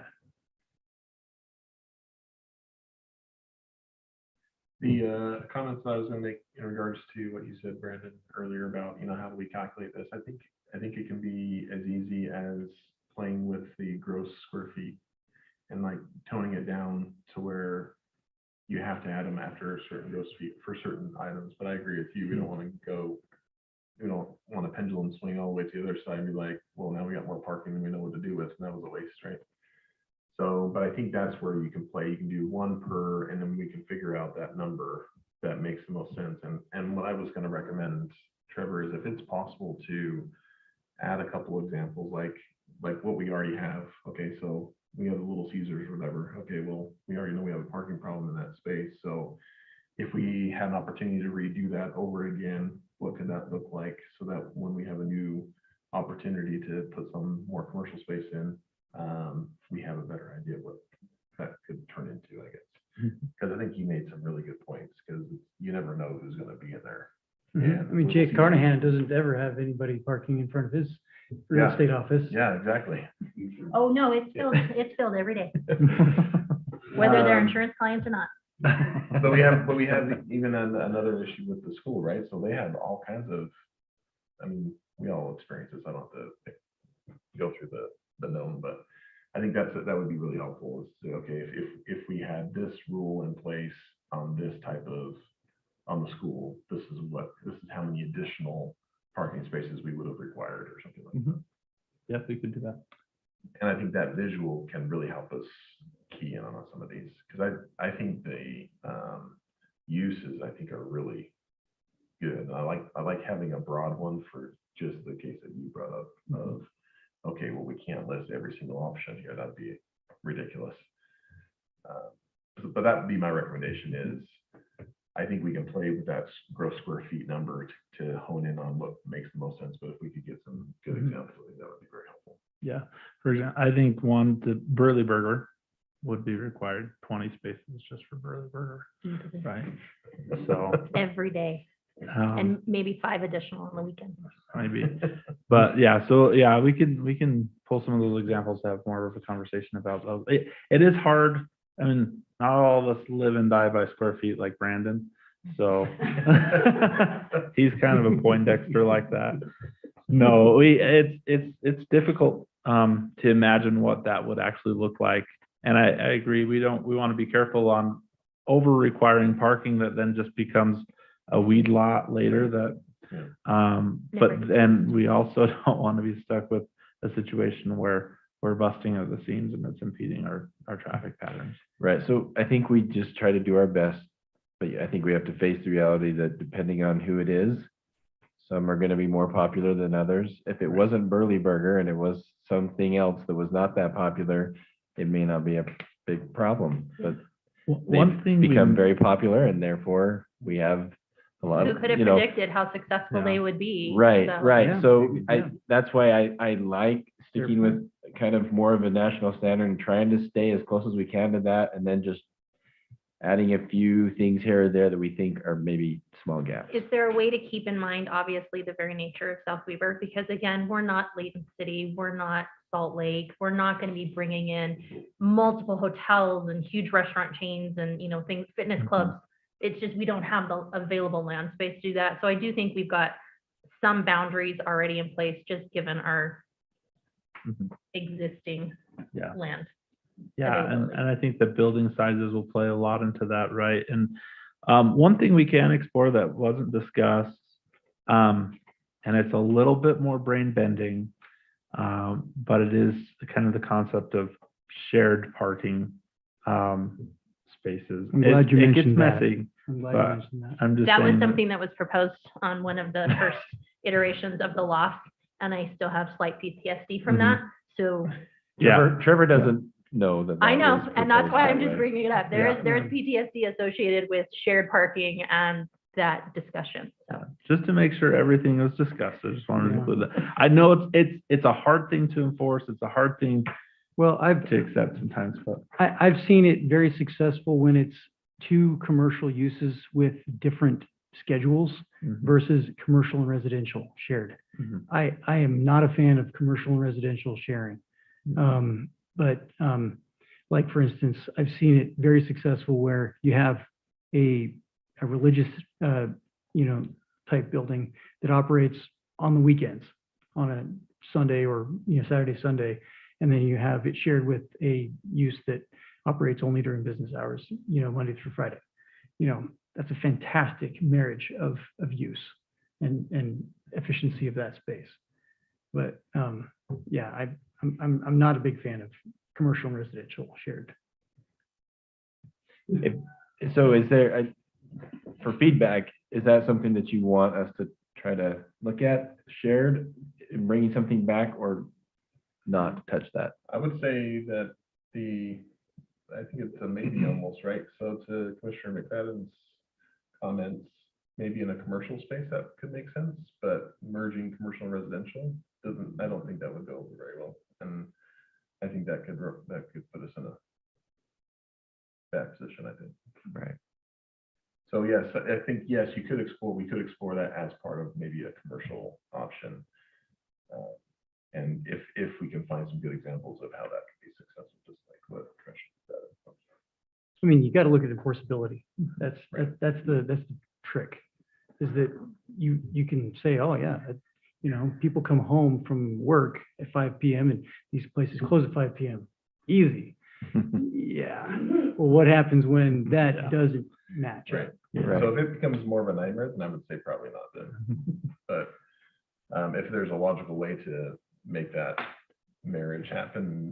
what I well, could then- see the utility of, especially commercial situations, is I see it kind of twofold. Is this kind of sets us up for the overall development process to get a set number of spaces, and then when they go to apply for business licensing and everything, and looking at the specific use for, say they make a strip mall that could be commercial or retail or restaurant or school, or that's where we can maybe look at the uses combined. But it's not a clean process, and I'm not saying that it's awesome. I'm just saying that is something that has been done in the 40 cities that we've looked at, and it gets very complicated when, especially when you add residential, and I would advise not adding residential to that too. So do you guys feel like you got some additional to-dos? Direction. Yeah. Anything else? I like them. I think this is a really good baseline. I think you guys did a good job, actually. For me, it's a visual thing. I need to like visualize, what does 500 square feet of industry look like? And what could I envision in a space that size, or is the normal size like 4,000 square feet? Okay, good. I can kind of envision that a little bit, but that's what I need. I think it's just something to visualize what that looks like and some examples so that I can process it better in my head, I think. What was the smallest commercial building square footage on the South Weaver Gateway? Wasn't it like 1,000. 1,000? Okay. Yeah, these like warehouse and industry, you're talking about buildings that are between 35 and like 200,000 square feet. These are large warehouses where you have maybe a dozen workers, driving forklifts around. And that's a very standard number. I mean, it works. These numbers work on those. Do you feel like you? Okay. Yep. All right, then I'll look for a motion to continue. Did we already do that? Continue the Oh, item. continuing the item. Okay.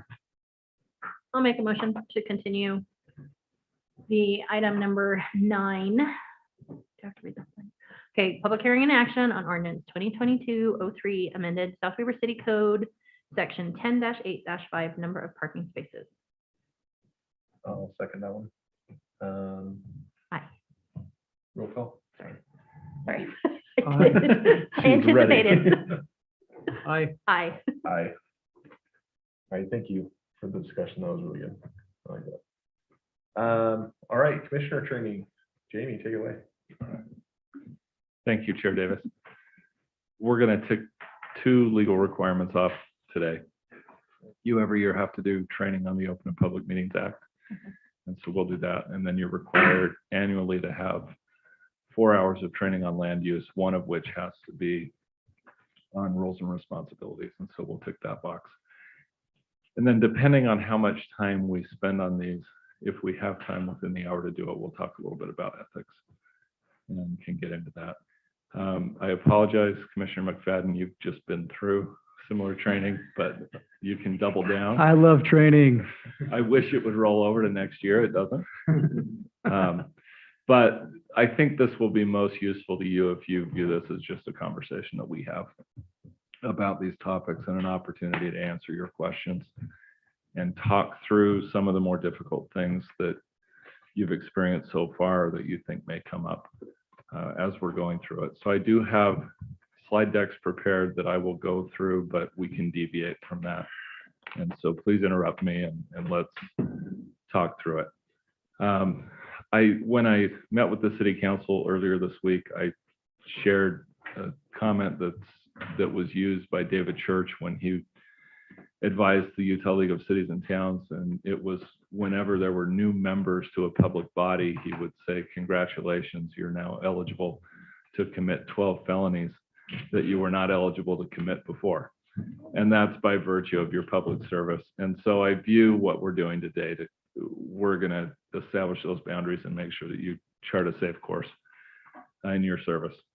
One of the first legal requirements you come across when you join a public body is the Open and Public Meetings Act. Can we go to the next slide? And the basic thrust of the Open and Public Meetings Act is that public bodies conduct their deliberations and take their actions openly. Next slide, please. So all meetings are open unless lawfully closed.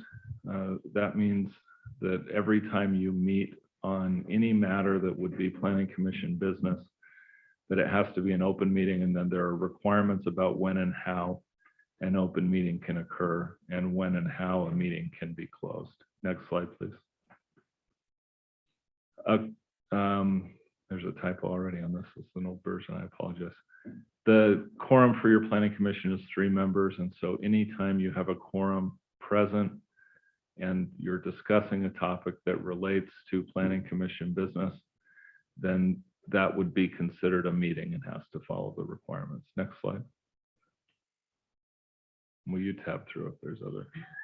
Can I ask a question about that? Yeah. Real quick? So if we all happen to be at a barbecue, we just can't talk to each other, or at least 3 of us can't talk to each other at the same time? Social gatherings are exempted. I would just advise you to steer your conversation away from Planning Commission topics, right? But if you're there and you want to talk about the Super Bowl that's coming up on Sunday, or what your children are up to, or any of those kinds of things, that's fair game. Social gatherings are covered there. Is it accurate to say that if those conversations were had and substance was talked about, that it's disclosed at the next meeting? It would be a violation of the act to have those conversations.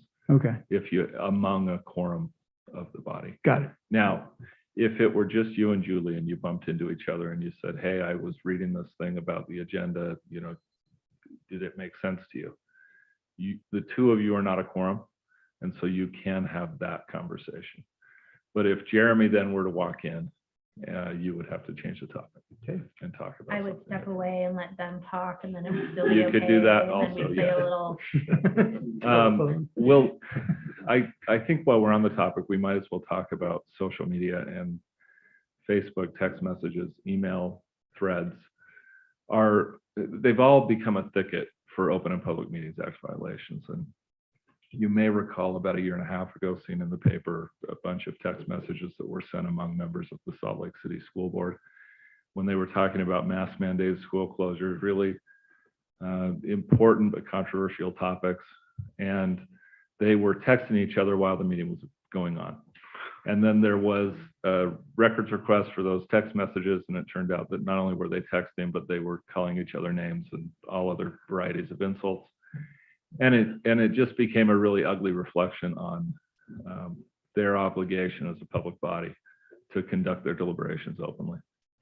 And you can see the same thing happen without the name calling and all of that. If there is a Facebook discussion about a topic that's important to the city, and if you have more than one member of a public body, so in South Weaver, either the city council or the planning commission on that, it can be hard to know whether it's a quorum in that discussion or not. And so you have an obligation to be careful about when you make comments, how you make comments, and making sure that that conversation doesn't convert itself into a public meeting and therefore occur in violation of the act. Can I ask a question about that? Yeah. Because this actually is triggering something, because I know with this meeting that we had tonight in the agenda item, there was on a local South Weaver Facebook page, a question that was just asked, what's this rezone? Does anybody know? And obviously some people were chiming in, some people knew. I commented.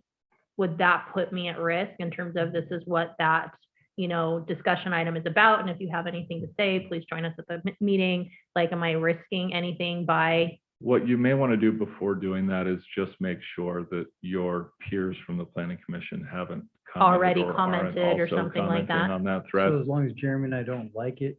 Okay, like the post, I was just saying, is a like of a Well, post sufficient, or is it a You raise a comment? really good question, because I had this come up with another client recently on a really controversial issue, and there was a Facebook discussion group in the city. And there were comments made that were disparaging about a member of the city council. And so that member of the city council chimed in. And then there was another member of the council that agreed with that disparaging comment and chimed in. And then it quickly became more than just those two members of the council that were essentially debating the topic on that thread. And by most reads of the Open and Public Meeting Act, that would at that moment become a meeting. Okay. And if it's not properly noticed and you don't have an agenda, then that conversation would be out of bounds. Gotcha. I've seen some instances where a city council member shared a post of another city council member, and then another city council member on the shared post liked the post that they shared.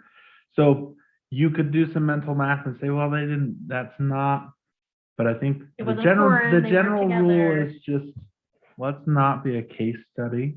And let's not try the law and just avoid the appearance of even getting close to that line. And my reason for asking this is because obviously we do have a community that very much likes to engage, they like to know, and I never want them to feel like we as commissioners, or, and I'm sure, I don't want to speak for city council, but that we can engage with them. And sometimes our engagement isn't going to be face to face, it is going to be on social media, text messages, because that's just the nature of the way we communicate. For sure. So a recommendation in that context, if you want to make sure they're aware that you know of their concern and that you want to be attentive to what the concerns people have and the information they need, would be to say, I can't engage in the conversation here because it may turn into a violation of the Open and Public Meetings Act, but if you want to message me privately, I can make sure you get the right information.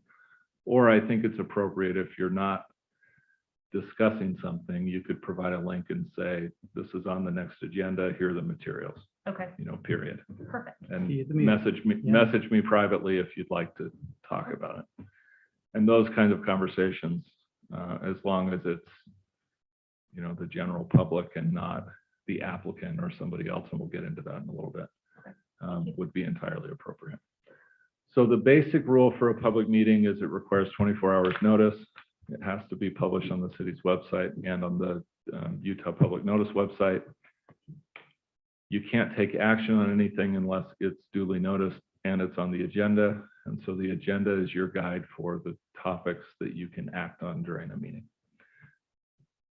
Next slide, please, Kim.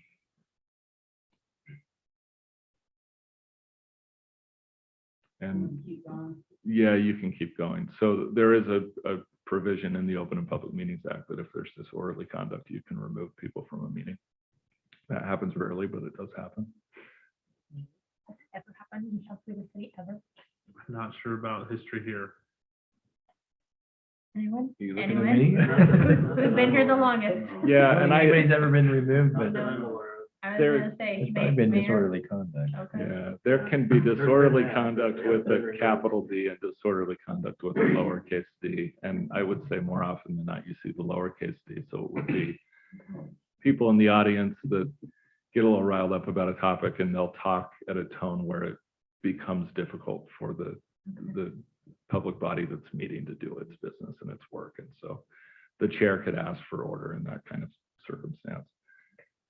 I haven't seen anything, knock on wood, where it's been truly disorderly conduct where you need a police presence. To We might have remove come people. close tonight. Just saying, in the parking lot. There was some out there, yes, after the fact. Electronic meetings are allowed. It requires notice. It requires an anchor location where the public can attend and participate. Or I shouldn't say participate in the meeting because public participation is not always a part of agendas, but where the public can attend and observe what's being conducted by the public body. But all members of the public body may attend electronically and take action electronically. That can be by phone, it can be by Zoom, it can be by any variety of electronic means. You have to keep written minutes of a meeting. You have to keep a recording of a meeting. That's true of most closed sessions and open sessions. There are a few exceptions of closed sessions where you do not have to keep recordings. It relates to when there's discussions about safety, discussions about people and personnel and their character and fitness. Those are rarely topics that would come before a planning commission. And so if you did have to have a closed meeting, it would most likely be to discuss a real estate transaction. And that meeting, that portion of the meeting would have to be recorded as well. Next slide. I have a ask a question on that one. Sure. Is that indefinite saving of the recordings, like video recordings? Like there's no end date? Like Correct. after 30 years, you can delete it? It's always It's indefinite, right? Yeah, the schedule that you would establish for most public records would have a horizon, and it tends to be 7 years for most records, but for public meetings by a public body, it's now indefinite. And so the city would just retain those recordings electronically and make sure they're available.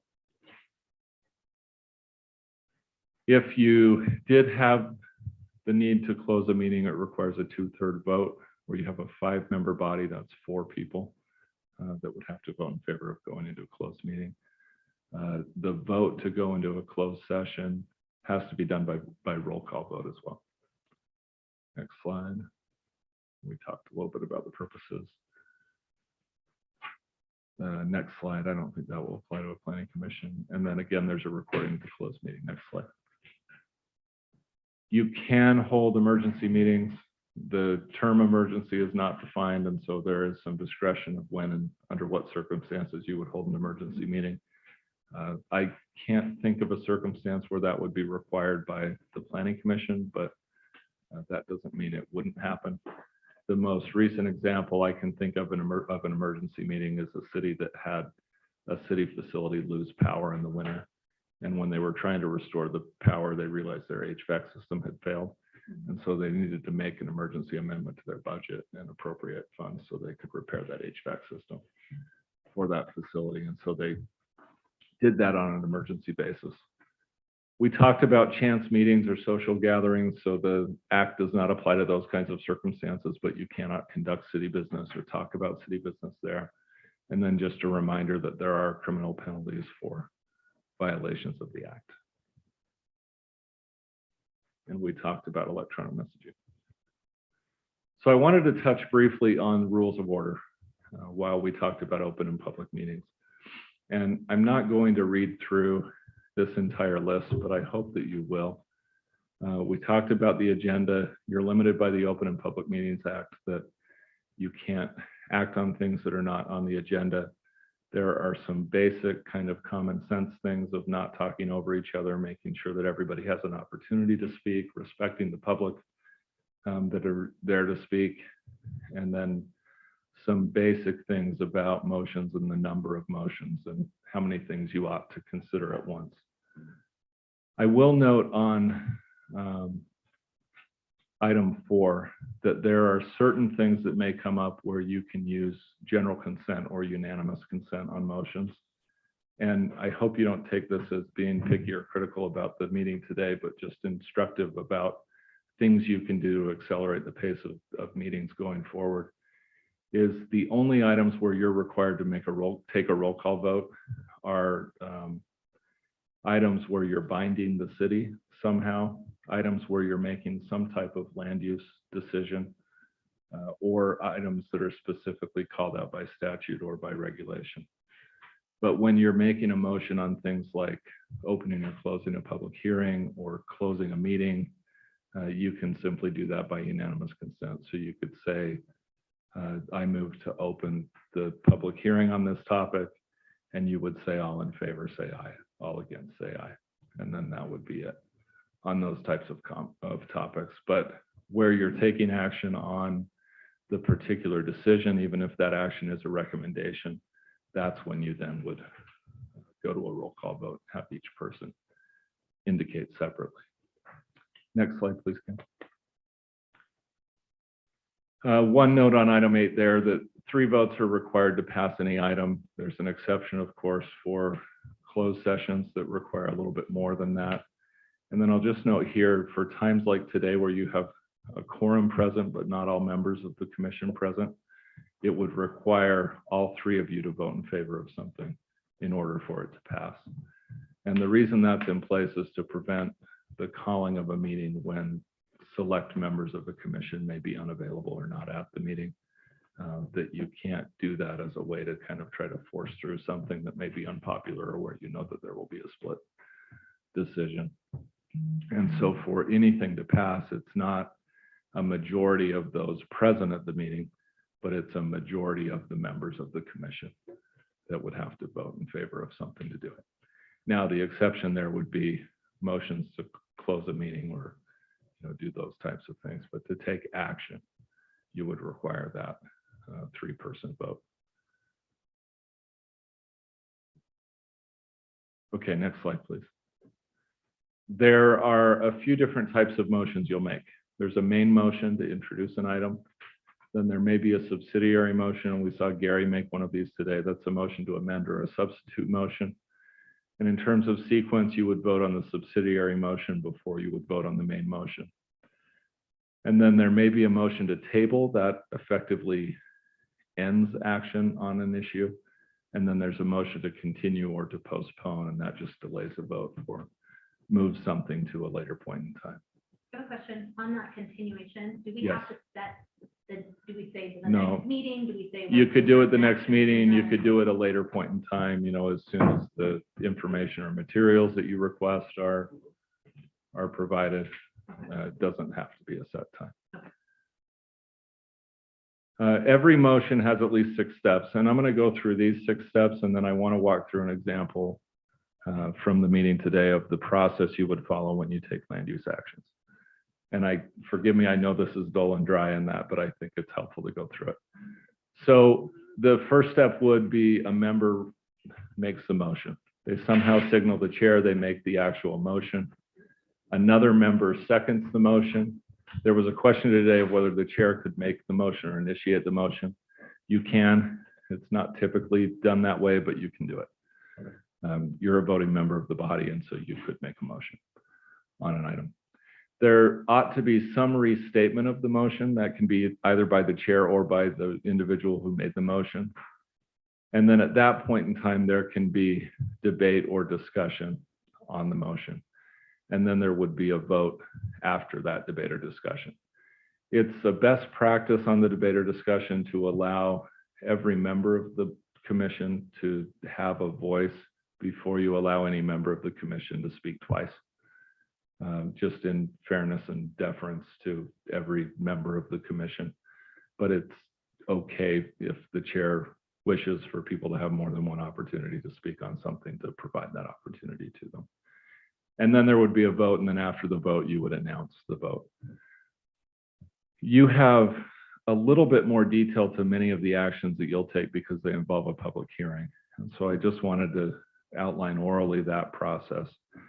You would do as you did tonight, where you'd introduce the agenda item with the staff overview, and then you would hold the public hearing. And so you would require a motion to open the public hearing and then a motion to close the public hearing.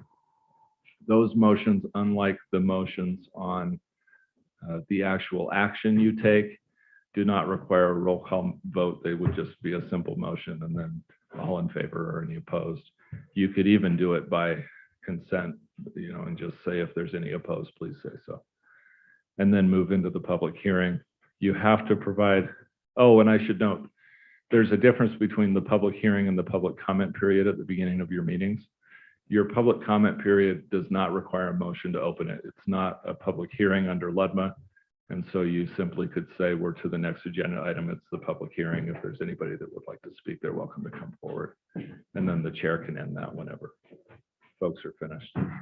So just to repeat that, so we don't need an official, like we did tonight, basically. No. Correct. So you'll do at the beginning of every meeting, it's customary to do a public comment period and hear from people on non-agenda or non-public hearing items on the agenda. And you do not need to open that by vote. You would just touch on it as an agenda item and then move on when it's completed. Got it. Okay. When you are taking action on a land use item, of course, you'll open and close the public hearing. You then have to allow the applicant time to speak. And they may respond to the public hearing. They could present something different, but they bear the burden legally on many of these things. And so you do have to allow them an opportunity to present to the Planning Commission.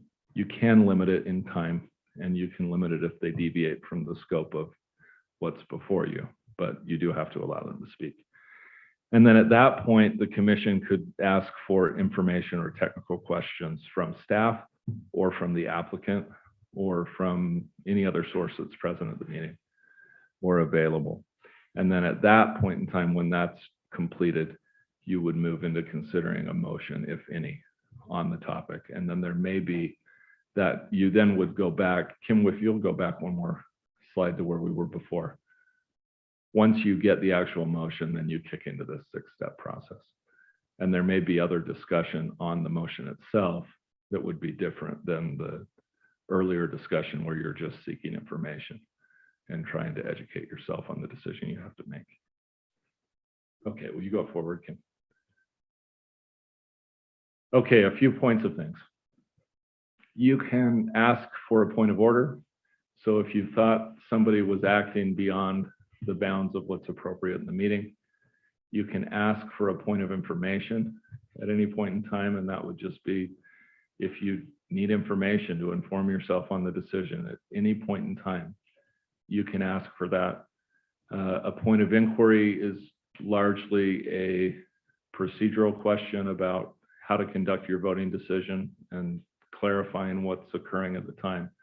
And then a point of personal privilege is if you need a restroom break or a bottle of water or something that impedes your decision-making process because you're uncomfortable, you may ask for that.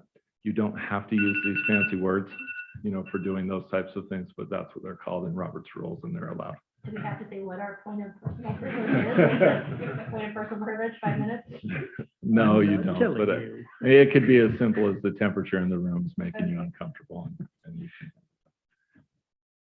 So for point, just going back to that, so we follow the rules there. So let's say Commissioner Wilson says point of personal privilege, can we take a break for 10 minutes? So I would need to acknowledge that as the chair and approve it, and then we do it. Is that how it works? Correct. And you're not obligated to approve it, but you have that discretion as chair, and anyone can raise it at any point. And no roll call vote needed. No vote needed. You would just recess the meeting for that period of time. Okay, perfect. Thank you. I promise I won't abuse it. It's just nice to know that there are those options, especially on meetings. I mean, we're fine right now, but if we're sitting, I noticed City Council did that because that was a really long meeting on Tuesday. So yeah, We're all drinking water, staying hydrated. and we should use our breaks. Yeah. Okay. Right. Next slide, please, Ken. A few notes on public hearing. When you do have a public hearing, the public has a right to be heard, and so you do have to hear from the public, but it has to be done in an orderly fashion. And if the chair feels like it's not being done in an orderly fashion, he or she can exercise their right as the chair and ensure that it does. The right of the public is to be heard. They don't have a right to ask questions or be responded to. And I'll just note there that every chair, every mayor has a little different preference on how they engage with the public in public hearings. But if you begin with allowing questions and answering questions on the spot, it will result at some point in time in you being put in a very uncomfortable situation. And so I would just advise you to, when you receive public comment, even if folks ask questions, to simply allow those questions to be. Consider the public comment, use that information when you're making your decision, when it's appropriate, but don't feel the need to engage on every point that's raised. And then you can limit to the topic at hand and to a time amount that would be appropriate. If you have a topic where you have a large number of people together, you can also ask people who are of the same mind on a topic to coordinate and consolidate their comments so that you're not stuck here for hours on end, hearing the same thing over and over and over. Can the number of minutes that we allow per person, can it be changed on the fly, or does it have to be decided before, like on the agenda and written on the agenda, and then that's what we adhere to? Or It does not have to be written on the agenda. I would keep it the same. Once you begin the hearing, I would try to keep it the same. Okay. So you have to use some judgment there, just looking at how many people are in the room. Yeah. What most will do is if it's not a busy meeting, then they'll give people 3 to 5 minutes. If there are a large number of people there, they'll limit it to 1 or 2 minutes for those comments. And then if you have people that are willing to kind of consolidate and have somebody be a spokesperson for their comments, then you could give them a little bit longer, with that time. And then the final bullet is just important. Personal attacks made toward anybody are inappropriate or grounds to remove somebody from a meeting. Any questions before we move on? Great information. Yeah. Totally engaged. Good. Okay. Wonderful. Kim, will you open the presentation on roles and responsibilities? All right, we're going to shift focus now to what your job is as planning commissioners and how it relates to state law. Which one again? Roles and responsibilities. Which one is?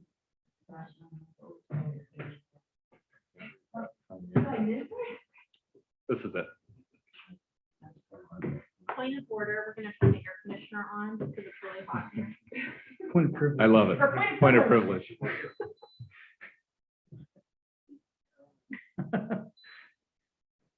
It works either way. Great. Will you advance to the next slide, Kim? Okay. Our goals with this training are for you to understand the legal framework that you use when you make decisions, identify your powers and duties and how they relate to the planning, to the city council and to staff and to the appeal authority.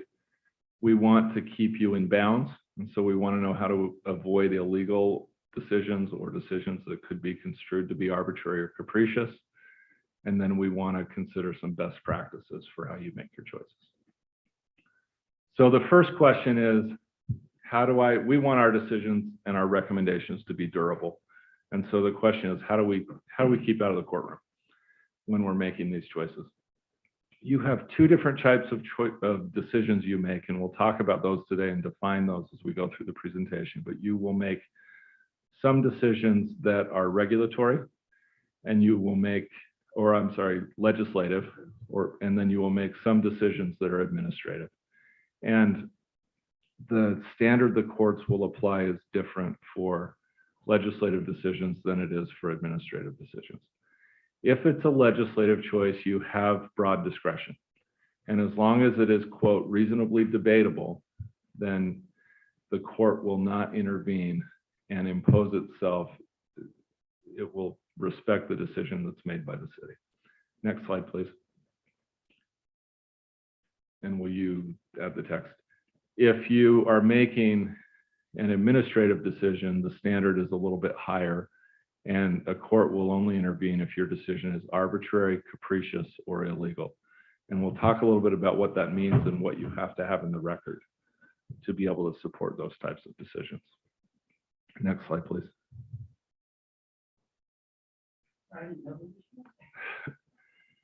That's more there as a reference anyhow. So we talked a little bit about what a land use regulation is and what a land use decision is. I jotted down, well, we can turn it out a little bit later as I think about the process here. A land use regulation is really any time that you're amending city code or making a recommendation that would be an amendment to city code. And so if before you is a decision about the general plan, about a zoning text amendment, about an introduction of a new zone, or about any kind of ordinance that would go to the city council for review, that should be a trigger in your mind that you're dealing with a land use regulation and you're therefore dealing in a legislative capacity. You're not the legislative body, but your recommendation is a legislative recommendation. Next slide. And then a land use decision is an administrative decision, and where you most often see that are permits, applications, or enforcement contexts that may come before the Planning Commission. One of the other land use decisions that's delegated to the Planning Commission in South Weber are certain conditional use permit decisions. And those sometimes feel like a legislative decision. The public comment can feel like a legislative decision. The fact that you have some discretion on how to apply it can feel like a legislative decision, but it is an administrative decision. It's the kind of decision where you have to act in that capacity and recognize the type of decision that you're making. Next slide, please. And next slide, I think we've talked about that. We'll return to legislative and administrative decisions and talk about it a little bit more in detail, but I want to do it in the context of LUDMA and the state law. So the way state law cascades is that the state is the sovereign and the city is a political subdivision of the state. And so your authority for making land use decisions in South Weber City is derived from those authorities that are delegated to cities by the state. And those are the bounds that establish largely what is a legal decision and what is an illegal decision. There are some federal laws that come to play from time to time, but largely it's a state law question. Next slide. And so LUDMA authorizes the city to adopt its own land use standards. It authorizes the city to create a planning commission, to have land use and appeal authorities, and to have a general plan. And those last three are not just given to the cities, but they're required by the cities. Some of the general themes in LUDMA are respect for private property rights. You may regulate private property, but once those regulations are established, if an application comes forward, then you're bound by what you have regulated. And if there's any question as to how to interpret what is in that code, it would cut in favor of the applicant or the landowner, not the city, on those interpretations. That's why we have the bullet that you want them to be plainly written so they can be enforceable. Your process matters. So one of the handholds or footholds you may provide to an applicant to take legal action against the city would be if you didn't follow the correct process when you were making your decisions. That mostly relates to the noticing requirements and the Open and Public Meetings Act requirements and the public hearing requirements. But there are some other processes that would come to bear. And then, as I mentioned earlier, tie goes to the applicant or the property owner if there's a question of how to interpret the code. Next slide. The roles and responsibilities are split among a legislative body, the land use authority, and the appeal authority. There can be public bodies that hold multiple or wear multiple hats. An example is the city council in South Weaver is the legislative body, but it also makes some land use decisions that are non-legislative. There are certain varieties of conditional use permits, like on commercial projects, that would go to the city council for approval. And even though they're the legislative body, they're making an administrative decision in that context. Most of the decisions you'll be making are as the land use authority, but you make some legislative decisions, some administrative decisions within that context. Right?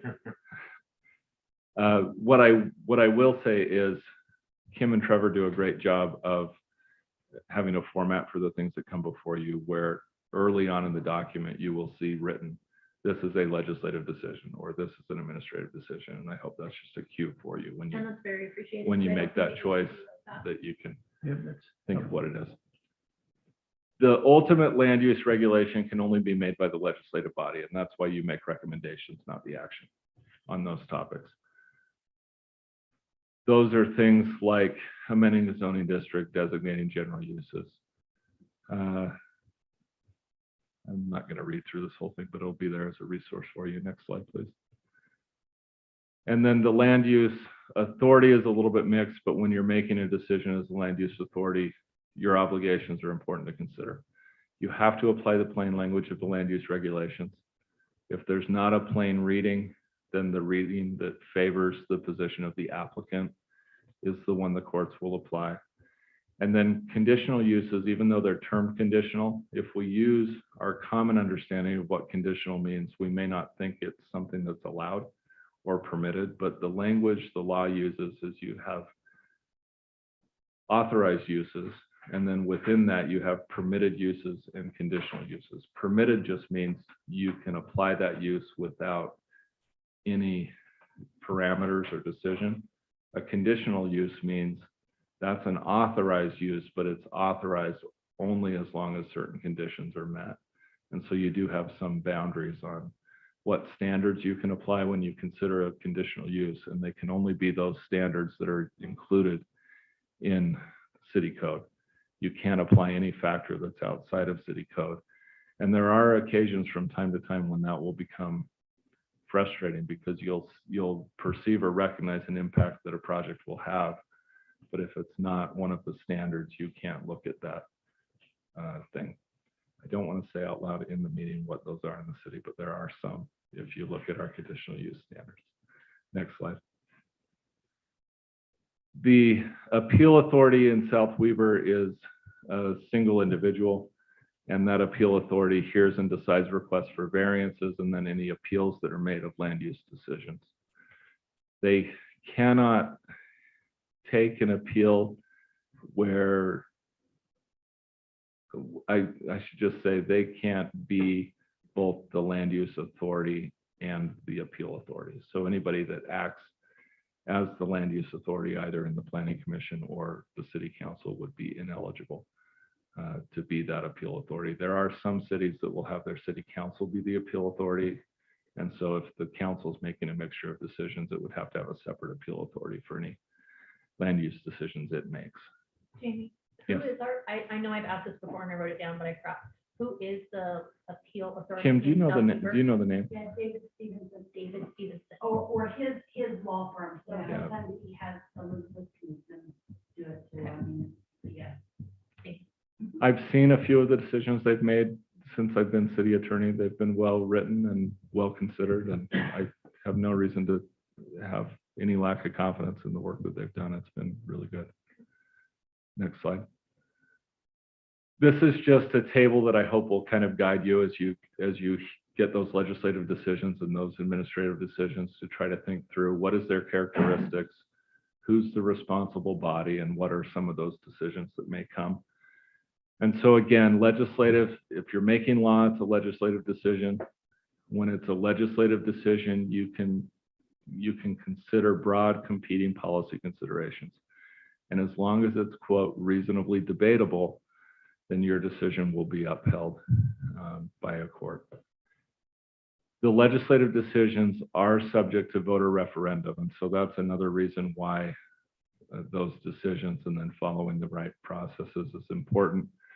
The right to legislate is is held both by the city council and by the residents of South Weaver.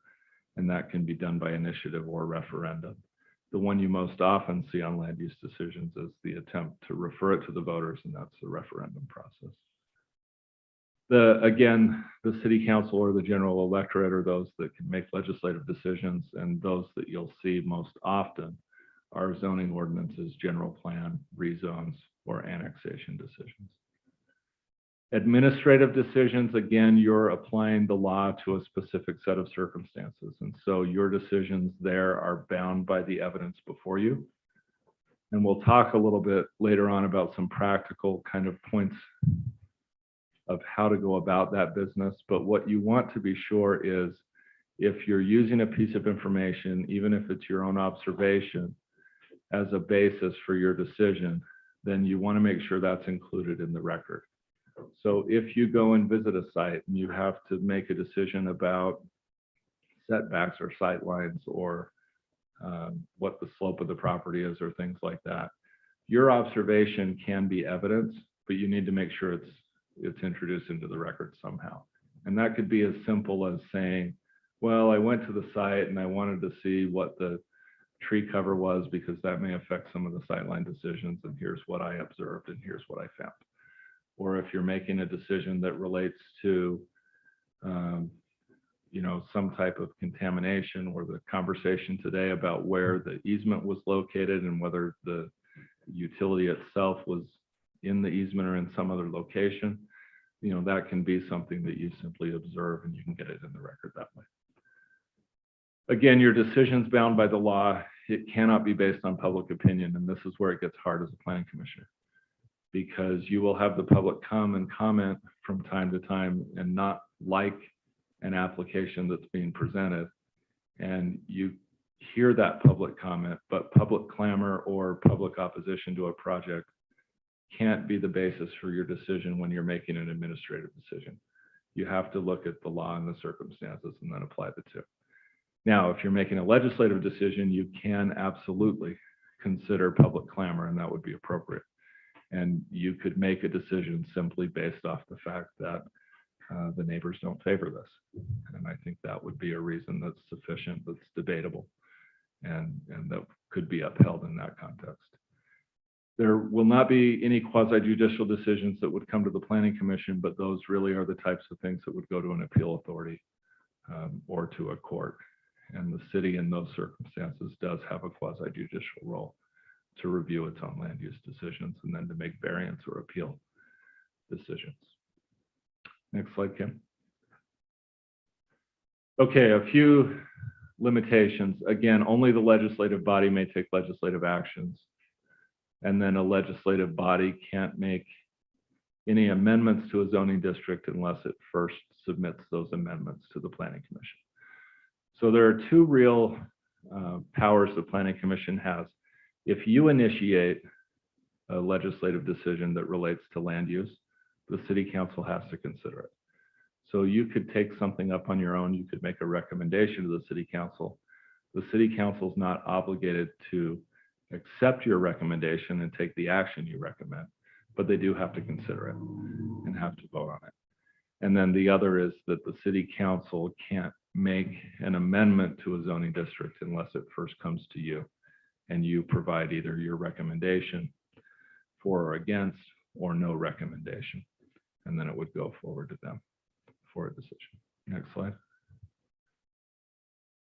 We've talked a little bit about appeals and variances, but just to add a little bit of color to what they are, the city establishes the standard of review on appeal of whether it's de novo or on the record. De novo would mean the appeal authority stands in your shoes and makes the decision anew.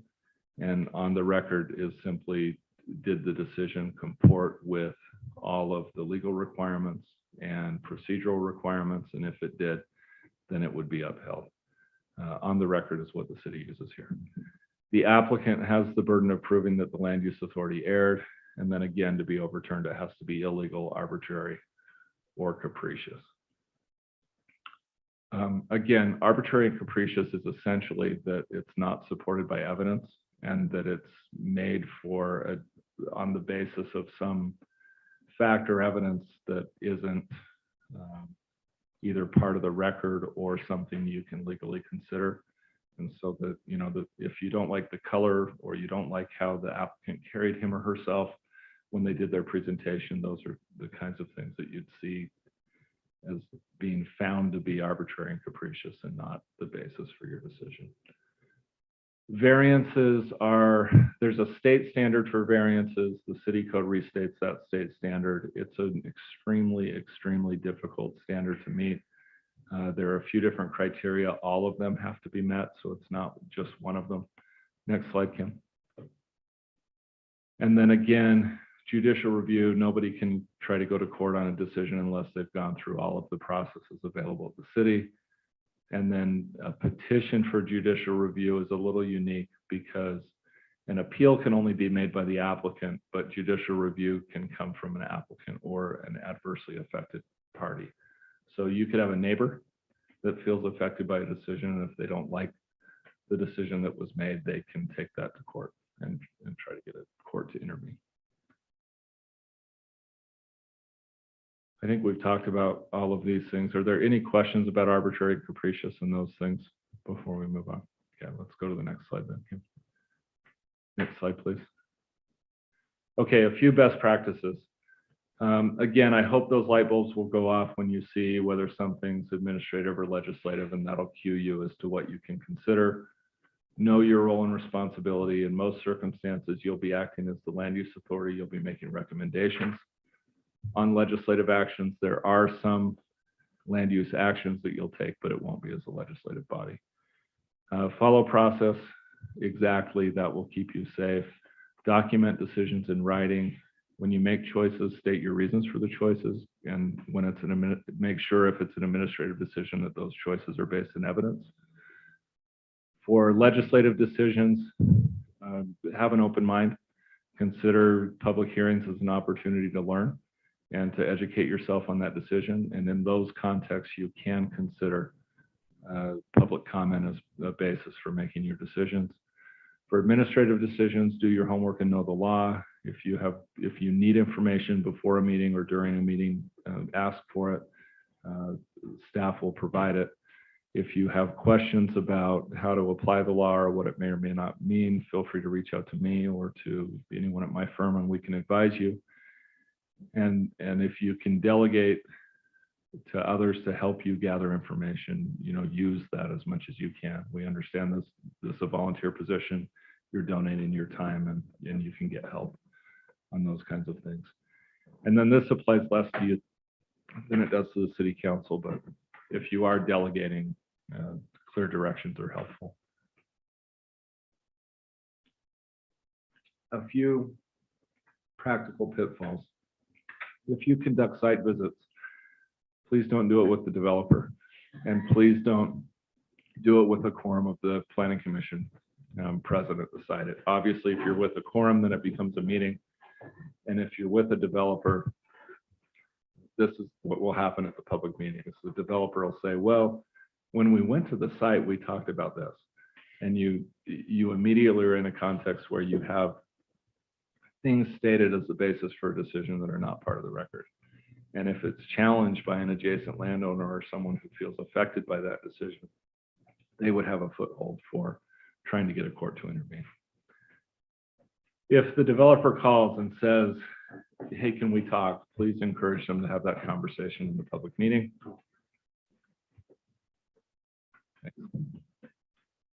And then the final bullet in that column is just that it's so tempting to fall into your own preferences on something, but when you're making an administrative decision, those can't come to bear. Neighborhood clamor, text communication during meetings, we've talked about it, and please don't make pre-meeting commitments. Just a point there, because this is where I think that line, like you said, has to be drawn right. So even if we don't agree with what we're being presented, we have no basis to deny it if they're following code and everything's, all the check boxes are marked right. So regardless of how we feel about it, we have to apply the rules. That's right. Right? Okay. Yeah. And that gets most difficult when you have code language that you don't favor, right? And it will happen from time to time, right? That we'll realize there's something that we didn't consider or didn't think of. And I know there's a really robust process underway right now to try to tackle code sections and update them as quickly as we can. But that may exist. But yeah, if you don't like it for any subjective reason, when it's an administrative decision that's coming to you, then you can't apply those things. Exactly right. You can think them. Any other questions about roles and responsibilities? Okay. I think we're at our hour, and I don't want to take more of your time than is necessary, but I'll just make a quick note on ethics and then send you off with the presentation that is prepared. You have an obligation as planning commissioners to make decisions that are unfettered by your own private economic interests. And the state law prohibits you from taking action on any matter unless you disclose those interests when and if they apply. And I will ask you to go one step further than state law. And if that's the case, to please recuse yourself from taking action on those matters. I think that keeps you safe. It keeps the city safe because people don't have reasons to question your judgment and why you're making decisions. And there are two places you can go when those kinds of things come up. You can go to the chair of your planning commission, and you can go to me, and we can advise you on what to do. And then I'll just note that please pay attention to the slides. There are certain types of conflicts of interest that you're required to disclose, and you have to disclose them in a particular way. It has to be done in a particular time, and it has to be done in with particular details about those conflicts of interest. And so if you have any concern whatsoever that something might be a conflict of interest, let's please have a conversation before the meeting, or certainly if it doesn't come to mind until you're in the meeting, then you can use one of your points of order. Point of personal privilege. That's correct. And ask for a little break in the meeting, and then we can talk if you want to have that conversation first before it becomes a record. You could say that, sure. Yeah. And then we could speak and do that. Or if it's something where you feel comfortable mentioning it during the public meeting, then you can say, I believe I may have a conflict of interest. Here's what it is. And then we can help you navigate that and kind of decide whether you can participate or not on that topic. Any other questions or topics you want to discuss? With that, thank you for your time, and many, many thanks for having questions and making this a dialogue instead of just a presentation. I appreciate it. Thank you, Jamie. Thank you, Jamie. Thanks. All right, item number 11, planning commissioner comments. Any comments, Commissioner McFadden? I mean, just as far as comments are concerned, to what extent do these comments refer to? My understanding is it can be pretty broad. So, hopefully you don't have like an hour's worth of comments prepared, but if that's the case, I think that's definitely allowable based on our current rules. Okay, I have some comments that I'd like to make briefly, and this is with respect to our city that is a historic city with hardly any historic buildings. I feel like, the Atlassian effort that's going through, the code to try and kind of update the code, I think is really great. But I wanted to see if we could perhaps toy with the idea of looking into options for a historical area of the city that has more architectural restrictions to it. That basically, I guess we have two paths that could happen in the development of any undeveloped land or redevelopment of land that needs to be redeveloped. We will get exactly what the code can allow right now. and it's not historically significant. It's not anything that has any sort of historic feel to it. It's all just whatever the developer will bring to the table.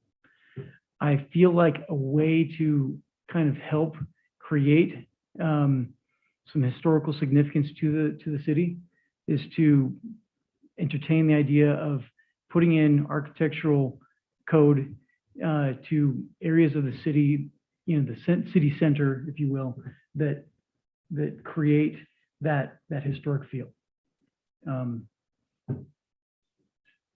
was curious, and I was gonna ask Trevor, but I'm not sure if he's the proper guy to ask, but when it comes to our code, to initiate a change to the code, does that always start at city council? Or can we come proactively, like, hey, we'd like to see this, and then we send it to city council for approval? How does that work? For Yeah. consideration. Yeah. You can initiate it, and let me add a little bit more detail to how. So the chair has discretion to add any item he or she wishes to your agendas. So one way you can initiate conversations about new code amendments would be that way. Add it to an agenda, have the conversation, and then decide whether to craft language yourself or request that staff help with that process. I think you have a resource question there, right? You don't want to make so many demands that there's no time to do it, Right. but you know, within reason, then I think those are things that can be developed. State law, if the planning commission recommends a change in code, whatever that is that relates to land use, then the city council has to consider it. It doesn't mean they have to approve it, but they have to consider it. And so that's one way to do it. And then in practical terms of how to get things on an agenda, if the chair doesn't want it there, the way your bylaws read is if you have any 3 members of the planning commission who move to have something added to the agenda, then it would be added to the agenda. So if you had a majority that favored including it, they could do it. Or a member of staff could ask to have something added to the agenda with the consent of the chair. And that's another way that they can come forward. So a few of the ordinance changes you saw today were staff initiated with the consent of the chair, and that's the way that they came forward. And they were just things where gaps in the code was noted or inconsistencies between the zoning ordinance and the general plan. And then we thought it appropriate to bring forward. So if Commissioner McFadden wished to begin work on that kind of a thing and to bring it forward, he could either have the chair agree to bring it forward or get 3 of your peers to join you on a motion to bring it forward and have it be considered.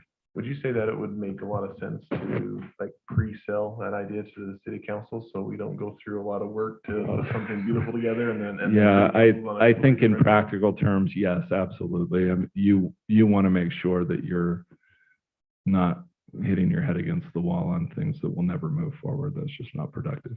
You're going to have a busy slate of things in front of you anyhow, so you'll want to pick those targets carefully. Yeah, that makes sense. Anything else, Commissioner McFadden? Nope. Awesome. Commissioner Wilson? So that was actually a very appropriate question, because there's been something that's in the back of my mind. I forget it, and it gets brought back up. But, and this is something I know has been discussed by the former planning commission multiple times. I believe it's also been discussed by the current commission, and it's actually having city council address our code and having the unbuildable area in a development being removed from density calculations.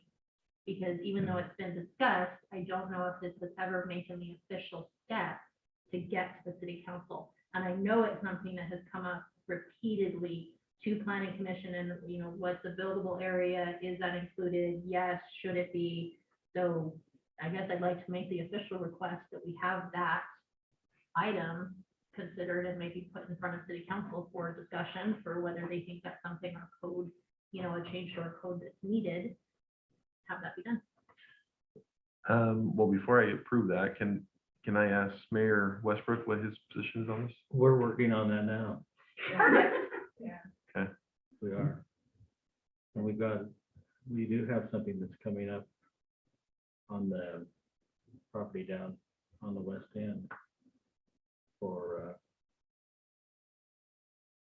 what the state has, or he'll feel that we're not gonna allow that, and so, yeah, we are looking into that. Okay, so then we'll just put my comment as the official request being made, even though it sounds like city council is already, and is it code committee that's going through and looking at that? So, which by the way, our code committee is amazing. We do not want that job, just say.